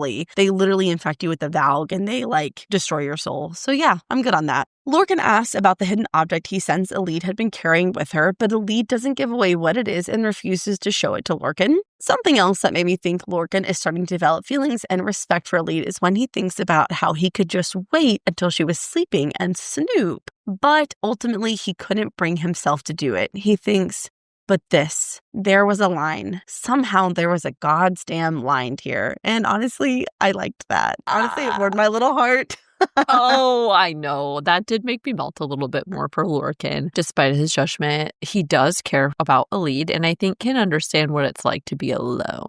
They've both been slowly opening up to each other, but that trust is still on a thin line right now. And so I think without consciously being aware of it yet, Lorcan is also responding to Elide's pure-heartedness and honor as well. He thinks about all the awful things that he's done in his past, but perhaps Elide is also reminding him of his morality and that he can be good if he chooses to be. So she's steering him in the right direction. Elide tells Lorcan her true backstory, and I thought it was really powerful when she said, "I have no lands, no money, no army to offer Aelin Galathinius, but I will find her and help her in whatever way I can, if only to keep just one girl, just one, from ever enduring what I did." I have always admired Elide's grit and determination, and this theme of protecting the forgotten girls of the world has really been a driving motivator for Elide's character, and I think we'll continue to see that from her story arc. I feel like ever since we got that conversation back in Queen of Shadows between Elide and Manon, that has just stuck with me as like a core character trait for Elide. And it's when she told Manon, "It is hope for your homeland that guides you, that makes you obey. Even though she never came, even though I'm here now, I can't let go of that. And I think that is why you obey, because you have been hoping every day of your miserable, hideous life that you will get to go home." I really hope that Elide does get to Aelin so that she can finally see that she was never actually forgotten in the end. And maybe that will close the loop on this part of her journey. In many ways, I think Elide has to hold on to hope with this like death grip, because that is how she finally gets to go home and make everything that happened to her feel like it actually had a purpose rather than just being some reasonless punishment from the world, if that makes sense. Lorcan then shares his real backstory with Elide. And even though we pretty much knew this about Lorcan's power, I did note that he confirms, "I can kill faster. I can sense when death is near. I think my magic is death, given to me by Hellas himself." Another character with confirmed gifts from a god. We're building our little list. I also just felt like this whole conversation and sharing of truths was really impactful for the relationship between Elide and Lorcan at this point. After Lorcan tells her he's never had any friends, even amongst his cadre, Elide astutely points out, "Then you and I are the same in that regard, at least." And Lorcan thinks, no family, no friends. It hadn't seemed quite so pathetic until she said it, until he suddenly saw himself through her eyes. I feel like Lorcan and Elide are two sides of the same coin, but their response to their similar backgrounds has been dramatically different. Elide has not been completely broken by her trauma. Instead, she remains hopeful and seeks out connection and tries to get back to her home, while Lorcan has basically given in to the bitterness of the world and has become pretty apathetic as a defense mechanism, I think, because it's painful to hope and dream about something different for himself. So I think Elide will continue to be a guiding force to show Lorcan that he doesn't have to let himself be so cold. There is good in the world still worth hoping and fighting for. Oh, I think that's some really good, insightful analysis on Lorcan, especially about using apathy as a defense mechanism. He can tell himself he doesn't care, so he doesn't have to acknowledge the pain of not having those things. I think something else to sort of support that idea is when he thinks about Rowan, he's so angry at Rowan for abandoning him for Aelin. I don't even think it's necessarily jealousy, maybe a little bit because he wants to have someone, but he felt like Rowan was his brother, quote unquote, in this, and that they both lived the same lifestyle of not having meaningful connections with people. And then when Rowan goes, he's like, "You left me, and now I'm alone with my thoughts." And absolutely not. I will not be left alone with my thoughts. Right. Yeah, he would not have done well in the pandemic. He would have had to take up a hobby. Elide will set him straight. She sure will. She's going to fix him. But Daddy, I love him.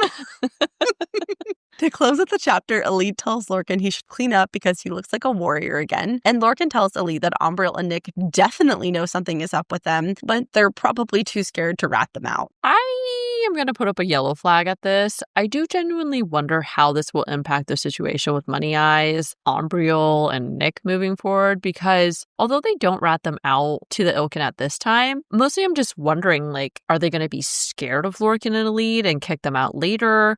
Or will they let them stay as protection for the caravan now that they've been exposed to the Ilken and know there are these really terrifying creatures out there that they also know Lorcan is capable of defeating? So, like, I could kind of see it going either way. Yeah, I wonder if there's some element of honor, like we owe you a life debt because you saved our lives. Had you not been there, those Ilken would have fucking shredded us. Yeah. And whether Elide was there or not was irrelevant, because if it was really true Elide wasn't there, the Ilken still would have killed them. So I'm kind of leaning towards like maybe there's some loyalty there, but we'll see. Elide climbed out of the wagon and limped into the night, and for the 100th time, Lorcan wondered what the hell he was doing.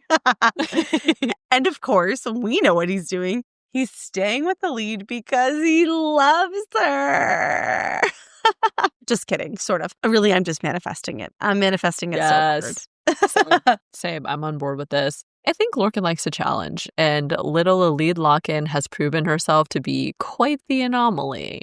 I also do really wonder how he intends to adjust his plans now that he knows the truth about who Elide is. Oh, yeah, because he could use her in some way, but I don't think he would actually want to put her in harm's way. I don't know. I did have a little bit of a thought where I was like, I mean, now that he knows that she could easily be a bargaining tool, I'm like, I know I don't want to think about that, but I'm like, could Lorcan betray Elide and like do that to her? I don't know. So that's one of my not nice thoughts coming out. You know what? It's reasonable. I feel like it's fair.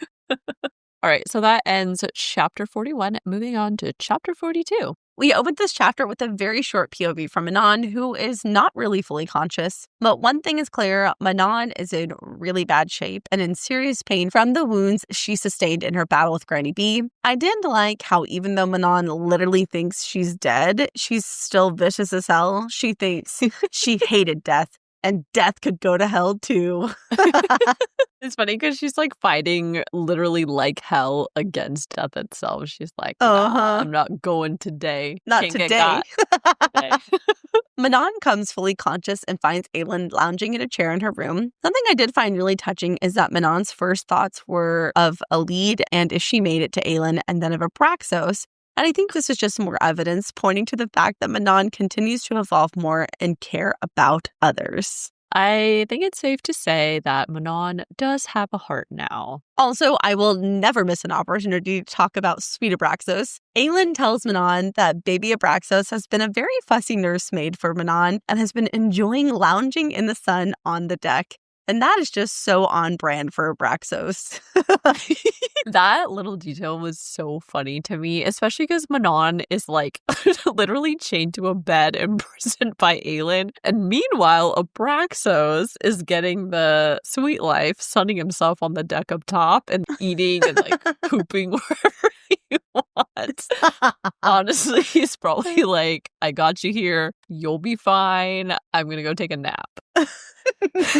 I also think there's something to be said about Abraxos somehow knowing that bringing Manon to Aelin would be a safe bet. I know we'll likely never get this answer, but I do really want to know what is different about Abraxos because he's always been different from the other wyverns and just seems to have this like sense for fate. So therefore he knew that he had to get Manon and Aelin together. Aelin tells Manon that she is now their prisoner and basically if she steps one toe out of line, Aelin will kill her. First, when I read this scene, I was a little put off by how Aelin treats Manon. I know they definitely aren't friends or anything, but I thought it was kind of shitty, especially when Aelin is like, water's next to the bed if you can reach it, which she knows Manon clearly can't. And Manon definitely needs water. Okay, that's like a basic human right. Oh, I guess she's not really human, but you know what I mean. But then I started thinking about their last interaction, which also happened to be the first time they met. And I remembered not only did they fight, but Astron's arrow meant for Aelin seriously injured Rowan. And when you keep that in mind, it makes sense that Aelin is particularly harsh to Manon at this moment because even before Rowan and Aelin sealed the deal, she would have felt this way. But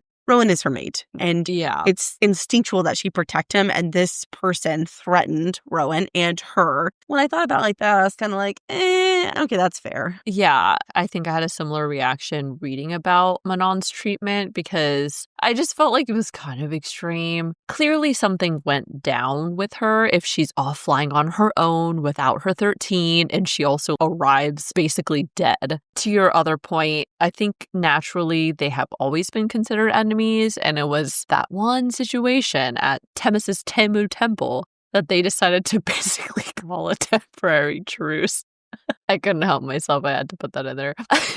I would imagine at this point, there is still a lot they need to suss out before they know if they can actually trust her. For all they know, Manon is a trap or Manon is now another target, and her being with them puts them all at even greater risk than they already were. And most importantly, where does Manon's allegiance actually stand? We know Manon, but Aelin really does not. And so I guess all things considered, I do think it was compassionate for Aelin to have healed her and fed her and taking care of Abraxos. I didn't agree with everything that she did, but I do appreciate that she did take steps to not just let Manon be chained and dying in the ship, you know what I mean? And last note, I also found it interesting that Aelin tells Manon they found iron splinters in her belly, because that confirms to me that I think the iron was preventing Manon from being able to heal on her own. Oh my gosh, I'm so glad you said that, because I remember when I was first reading the chapters, I'm like, oh yeah, that makes sense. And I totally forgot about it in the notes. So thank you for pointing that out. Yes, absolutely. Yeah. Aelin leaves the room and Manon quickly gets overwhelmed with thoughts and worries about everything that happened and everything her grandmother told her, and she quickly falls unconscious again. I am dying to know what happened to the 13. Did they get caught? Are they still looking for Manon? I swear to God, if they have been hurt, I am going to lose my shit. I know. I'm going to DNF this book. Just kidding. I'm not. DNF this motherfucker. I will never read again. Never. I'm going to forget how to read. Just like Elide, I'm going to unlearn it.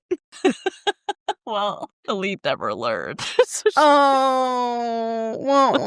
Yeah. For the 13, I keep holding on to the hope that just Manon by herself, terrifyingly lethal. You know, it would take a lot to bring her down, right? And so I would imagine if 12 of the 13 are together, it would be really hard to take them down and capture them, especially when you think about all of their unique skill set, like Edda and Briar, the shadows. They're probably constantly scouting and on the lookout. And so I feel cautiously optimistic that the 13 are somewhere out there and that they're okay. I mean, they're not thriving, but they're going to be fine. I hope so. Just as we switch to Dorian's POV, I, of course, am noting all of Dorian's thoughts about Manon's agonizingly beautiful face, because y'all can probably already tell I am dying to see what's going on with their situation. However, I am also flagging this thought, and it says, it felt fitting somehow considering that they were likely sailing to their own doom, because that's pretty ominous, and I really feel like getting the lock may be some sort of trap. Said it again. Or obviously something bad is going to go down there since Erewhon and Maeve's forces are there too, so...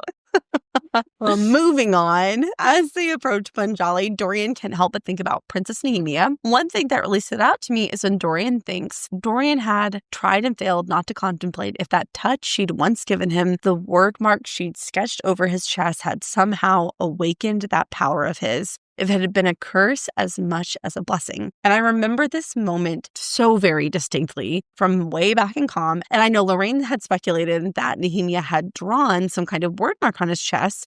And at the time, we thought it might be protective, but more likely it had awakened his power. Especially because the description is like something slumbering inside of him was awoken, or there's some description like that. Yeah. Honestly, this kind of seems like actual text confirmation that we were correct, that Nehemia did do something to ignite Dorian's power. I was very, very excited to learn about that. I also, of course, want to know what the word mark was, and I guess, assuming that this is true, how something could activate the magic in him despite him having it the whole time. It also makes you wonder about how what Nehemia did factors in with how the King of Aderlin, you remember he was talking about how, because of his bloodline and Dorian sharing his bloodline, it must have made Dorian an outlier, and that's why he could still use his magic or whatever, despite the spell that the king had cast with the clock towers and everything. But then thinking about the Nehemia thing, which would have happened before that point too. So then I'm okay, well, what's going on? How do the word marks connect into all of that versus the spell that the King of Aderlin did? And I would like to know. Add it to the list.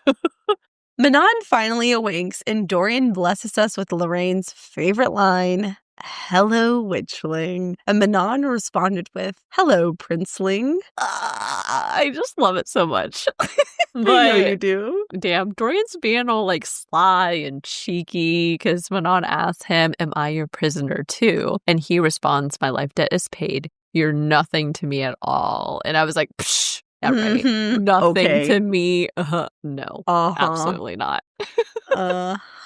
Manon asks Dorian what happened, and so he tells her. Somehow, Abraxos flew straight for them, and when they were close to the ship, Manon fell off Abraxos into the water. They retrieved Manon, and Rowan and Aelin had been slowly and intermittently healing her over the past week. Conveniently, Dorian didn't mention he was someone who immediately jumped in the water after her as if it had just been an instinct. Yeah, that part stuck out to me too, but I think it continues to show Dorian's quiet leadership and kind of just like his honor. He saved Manon because I think he just knew it was the right thing to do, just as she'd saved him without thinking about any of the consequences, right? She did it instinctively. And I don't think he wants to emotionally complicate the moment by stating, hey, I saved you from drowning, because that would then require him to, have to explain why he did it. And to be honest, I don't think he really knows why he did it yet, So for now, just the act of having saved her life speaks for itself, if that makes sense. Manon asked Dorian if a woman named Elide is in their company and for news of the 13, but Dorian sadly has no news of either. Manon also warns Dorian to tell Aelin it is a waste of time for her to try and use Manon for negotiations because Granny will not acknowledge her as heir or witch, and instead that will only likely bring an attack down on them. I would also like to point out that when Dorian tries to ask about Rifthold, Manon responds everything has a price. And that stuck out to me because obviously it was Baba Yellowlegs, a witch, who had said, nameless is my price. And that does make me wonder how the witches factor into the greater plans with Aelin, the wyrkeys, the wyrd-ky, and maybe even the gods. Even contextually speaking, Manon has gone from being the literal heir to the Blackbeak clan to realizing that who she thought she was has been a lie. And now she's trying to piece together who she really is because she can't be an Iron Teeth witch, but she also has no relationship with the Krakens. So in a sense, Manon is kind of like nameless as well because she's no longer part of an established legacy and all of her titles have been stripped away from her. And so maybe it's more like kind of symbolic than anything, and it may not even be directly connected to the nameless is my price thing, but the phrasing of calling and recognizing that things have a price, it struck a chord, I guess. That's totally fair. I mean, I feel like if I even read the word price, even if it's like, what is the price of this new shirt for Lorcan? I'm going to be like, nameless is my prize. Dorian tries to glean what happened after she rescued him in Rifthold, but Manon gets cagey with the details and tries to distract Dorian by asking for food. And Dorian tries to get flirty with Manon when he says, it's coming in a few minutes. I'd hate for you to waste away into nothing. It'd be a shame to lose the most beautiful woman in the world so soon into her immortal wicked life. Manon responds by telling Dorian that she is not a woman. And with this line, the winner of Addison's game, Who Gave Her the Ick? Dorian says, which woman, as long as the parts that are there, what difference does it make? And literally, what the actual fuck? What a bizarre and gross thing to say. And at such a weird time.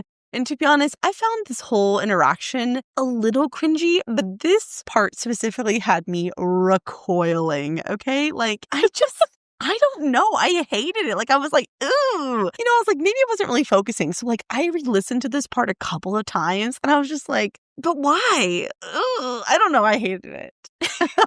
I actually wasn't that bothered by it. Call me a weirdo, I guess, but I kind of loved it. Clearly, there is some, like, flirtatious tension, and Manon's trying to be like, boo, I'm a witch, be scared of me, right? But Dorian is like, I don't give a fuck, you're still a woman to me. And so, in a way, it's kind of nice because the message is, you are beautiful however you are. You know what I mean? No, that is not how I took it at all. That is how I took it. He doesn't care what she looks like. He's like, he still thinks of her as this attractive being to him. So that's how I read it. That's a nice thought. But he literally says, as long as the parts that matter are there. He's talking about her. Yeah, obviously, I know that. But he's also like flirting with her. There's a vibe there. They're both trying to like distract each other from whatever the heck is going on around them. And that's like how I'm interpreting all of this. And so. Yeah, but it went from kind of like spicy to kind of skeevy. I don't know. I don't like it. I will say I agree that the wording could have been a little bit smoother, okay. But it's the underlying message that I latched on to. Yeah, I didn't take any deep underlying message. I thought he was just being skeevy. Totally honest. No. Okay, text us and tell us who's right, me or Lorraine. Pick me. I don't care. Choose I selected me. anyway. So. Love me. But actually, okay, this is completely not related, but this did remind me of something. So I actually have been a little bit curious about reading some monster smut. Okay, now hold up. What? Before... I know it's a subgenre of romance and fantasy, I think. I have yet to read anything within that genre, so if anyone has any good recs, please let me know. But for whatever reason, the whole idea of Manon being considered, like, not a woman because she's, like, part Valg and is a different type of being, it just sort of triggered the thought process of monster smut, and that's where my brain went. Like, for example, have you heard of Kiss of the Basilisk? I'm pretty sure that is supposed to be a monster smut, technically, I think. All I can hear in my head right now is, I've been a nasty girl. It's somebody gonna match my freak. Yeah. That's all I can match hear. My freak, guys. Match my freak. Oh my God. Okay. Dorian did slightly redeem himself with his next line. He tells Manon, believe it or not, this ship has an unnatural number of attractive men and women on board. You'll fit right in. And fit in with the cranky immortals, I suppose. And this had me laughing because it's so true. That ship literally has so many hot people. Oh, Lord, if I could go into a fictional world, take me to that ship because hot people everywhere.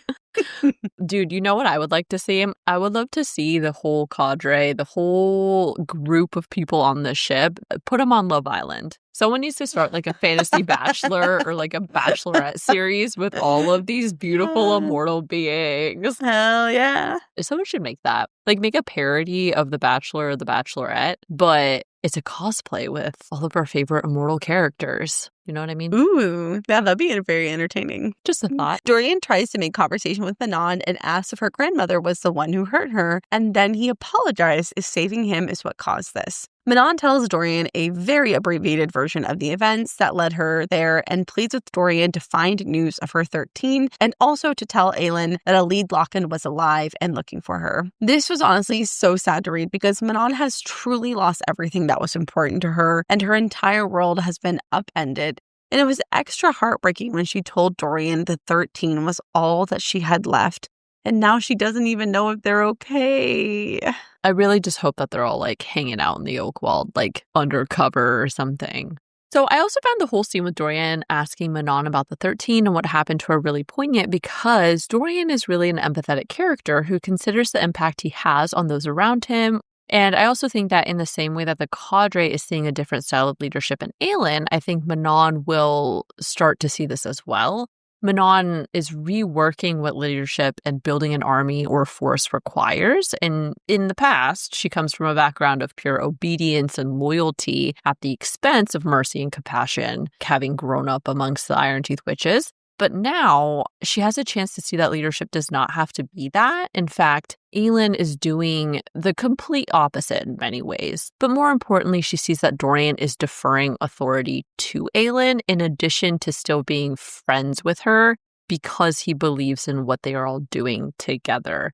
And I think this will continue to be really pivotal as Manon starts to rebuild her identity and decides what she will do next. Just before he leaves, Dorian tells her, then I suppose you and I are both heirs without crowns. And that line really hit me because Dorian and Manon have mirrored experiences. They have both lost their kingdoms, they've betrayed their legacies, and they've been forced to confront new identities and paths. But just as Dorian is beginning to see that perhaps it's kind of a blessing for him to be without a crown right now, I think Manon may go through that experience as well because ultimately it gives them opportunities to choose their loyalties and find belonging and humanity for themselves. Also, I think it's worth noting, too, that Dorian, Manon, and Aelin are all kings and queens without crowns because Aelin technically doesn't have control of her space either. That's kind of incredible when you think about 3 rightful heirs who have no money, no title, no lands. They have nothing. But they're all coming together to fight Erewhon. And to win The Bachelor. Exactly. We switch back to Manon's POV, where she pretty much sinks into a depressive state. Her thoughts wander from the 13 to nightmares about her grandmother. Something that really stood out to me is when Manon thinks, sometimes she stood beside her grandmother, a witch fully grown, and not the witchling she'd been at the time, and helped the matron carve up a handsome bearded man who begged for her life, his offspring's life. This absolutely has to be a memory of when the matron killed Manon's father, who was a Kraken prince. If this truly is a memory, which it really seems like it is, this is just beyond fucked up. That means that Granny B made Manon help kill her own father and half-sister. And now when I tell you that I hate Granny B, I mean it with every fiber of my being, and I cannot wait until Manon gets revenge. I'm seething with rage at this. Dude, yeah, that would be literally so tragic. I almost don't even want to know because the cruelty of it is just so awful to think about. But that's a really good thought, and I am on board with that. I don't know what else it would be. Regardless, this definitely calls for an obligatory fuck Granny B. And I am really curious if/when Manon will find the Krakens again. Like, what will that process look like, and how will they respond to her after everything she's done as an Iron Teeth witch, you know? Yeah, because they're not going to be happy with her. I mean, how can they be? I think, like, eventually they will forgive her, but that's a tough pill to swallow, especially because the father was a She killed her prince. sister. Yeah, and they're royalty, too. It wasn't just their kin, Right. but, like, actual royalty. So, yeah, that whole situation's fucked up. In her hazy state, she thought she was dreaming of a great cat or a white wolf or a golden mountain lion, but really she was just remembering seeing Lysandra, Fenris, and Gavriel taking turns guarding her in their animal forms. Sadly, Manon wished they would just kill her, but of course they never did. So Manon just continued to sleep and to dream. Oh, I know, and that's it. That's where the chapter ends. what an ending. I know. It's sad, depressing. Now that we are done with the analysis portion, we of course just have our favorite moments to go over. First, in the scene with Rowan and Aelin, I loved when Rowan said, "But you and I will learn to manage your power together. You do not face this alone, and you do not decide that you are unlovable because you have powers that can save and destroy." I just feel like Rowan sees Aelin. He sees her. The ultimate hype man. My first favorite one was also from Rowan, and it's just the classic simple, "There's my fire heart." It is so romantic. I also loved when Rowan was trying to cheer Aelin up. He tells her, "But who else would be able to get under Errol-One's skin? Never underestimate the power of that insufferable swagger." My next favorite one, it said, Rowan didn't know whether to be amused, thrilled, or slightly terrified that he'd been blessed with a queen and lover who has so little care for public decency. That was pretty funny. I'm sure he loved that a lot since he was on the receiving end of it all. You guys can tell that I was really obsessed with Aelin and Rowan's chapter because I think I have two more from that chapter. And this is a shared one between Lorraine and I. We both loved when Rowan said, "Even when this world is a forgotten whisper of dust between the stars, I will love you." Put that on my Valentine card. Okay, for real though. For real. Like, why is my husband not saying that to me every day? Wow. Get rid of him. Trade him out for Lorcan. Okay, or deal. Rowan. Deal. I love my husband. He's the best. I'm going to send that to him. I'm going to send that and be like, "Wow, isn't this so romantic? Wink, wink." Okay, so my next favorite one was from Lorcan and Elide's chapters. And it's when Elide asks Lorcan, "Did you sell your shirt too?" And he responds with a feral grin, "Got 10 coppers from a farmer's wife for it." My last one from Aelin and Rowan's chapter is, "There were no words in his eyes, none in hers either. Words did not do it justice, not in any language, in any world." Oh, I know. My next favorite one was still from Lorcan and Elide's chapters. And it's when it said, Lorcan blinked. She didn't back down an inch. He couldn't remember the last time anyone had spoken to him like that. Hot. Yep. This next one is a shared one between Lorraine and I, and it is not from Rowan and Aelin's chapter. It is from Elide and Lorcan's. It's when Elide says, I have no lands, no money, no army to offer Aelin Galathinius, but I will find her and help her in whatever way I can, if only to keep just one girl, just one, from ever enduring what I did. She's so great. My next favorite one was with Dorian and Manon, and it's when he asks, are you hungry? Wondering what exactly she might eat. Indeed, those gold eyes a slash to his throat. And then Dorian says, really? He lifted a brow. Her nostrils flared slightly. Only for sport. Okay, that's pretty funny, I'll admit. My last one is a funny one, so at least for me, you'll end on a happy note. I liked when Dorian tells Manon, believe it or not, this ship has an unnatural number of attractive men and women on board. You'll fit right in, and fit in with the cranky immortals, I suppose. Immortal Love Island. Immortal Love Island. All right, so to close out our favorite moments tonight, my last one was from the very end with Manon's POV. And it's just that one part of her final thoughts where it said, sometimes she flew over a lush green land, the song of a western wind singing her home. Oh, I want them to make it to the waste. One day they will return. They're going to break the curse. Just have to. And Manon we trust. All right, so that officially concludes our episode. Thank you all for joining us for another episode of the Booked Up Fantasy Podcast. As always, we're so glad you found us, so please leave us a review and follow us on Instagram, TikTok, or YouTube to keep up with us on a daily basis. Well, that's all we've got for you guys today. So live a little. And we'll catch you all next week. Bye! Bye! And stay tuned for some bloopers. I spent the next 3 days navigating out of the archipelago. Yep. I know that because every time I had to say it in the last episode, I was like, I kept wanting to be like archipelago. Archipelago. I've done that before and I learned my lesson. Archipelago. Not this time. Whoopsie. Not this time. I hate it. Yuck. I'll never be an overachiever again. It's awful. Oops. Did I get lipstick on my teeth? Okay. I like red lipstick on you. It looks really nice. Thanks. For my birthday like 2 years ago, there's a place where you can go custom make shades. Because I wanted a red, but I was like, I'm too pale. But like, Taylor Swift is pale as hell and she can pull off red. I'm like, I'm wearing the wrong shade of red. I have not found a red that I like. Get Lorcan. Get Lorcan. Get Lorcan to crawl into your tent with you. Hell yeah. One tent, one bedroll. Oh no. So my new favorite trope. We can get like Manon, like Blackbeak red. Kraken red. Oh, wait, that's so good. Wait, this is our side business. Okay, we're gonna start with commands and then Throne of Glass, make my god, Kraken red. And then our mascara can be Valg Blood Black. Ooh. Oh my god, I love that. Nice. I love this. Okay. No one steal our business idea.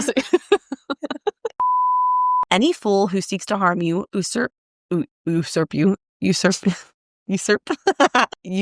I can't say it now. Usurp. It is usurp. Mm-hmm. Okay. Yeah. Okay. Usurp. Thanks, Aneth. Okay. Usurp.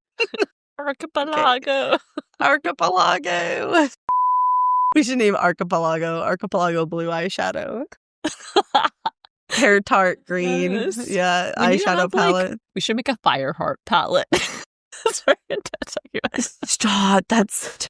We can make them based off the characters, you know? I love that idea. Cool. We were talking about Erebon. Oh my god. Erebon. Archipelago. Okay. I'm fucked. That episode got me fucked up. Eyllwe, Lysandra, Rowan, Lorien. This shit got me. Lorien. This shit got me fucked up. Okay. I'll make a little reel with my Dane Defender hat and my kale because I want to trigger the internet. I want to trigger everybody. You got fighting hands today and for the season. For the rest of my life. Catch these hands, okay? Why were goofy as fuck? Did you have a sweet treat before recording? No. I should have. Oh, I think that was me and I forgot to turn it back too. Okay, because I was like, that ain't my handwriting. What? I'm like, that ain't my handwriting. No, seriously, I was like, I do not write like that. I just want to fix it. You can see all the junk in my room. Okay. Listen, I'm trying to actually, like, all these, like, random tubs of memorabilia. I was like, I'm just going to leave it in a stack. I'm trying to go through it so it looks crazy. Okay. Look at my junk. Oh my god. Okay. Oh my god.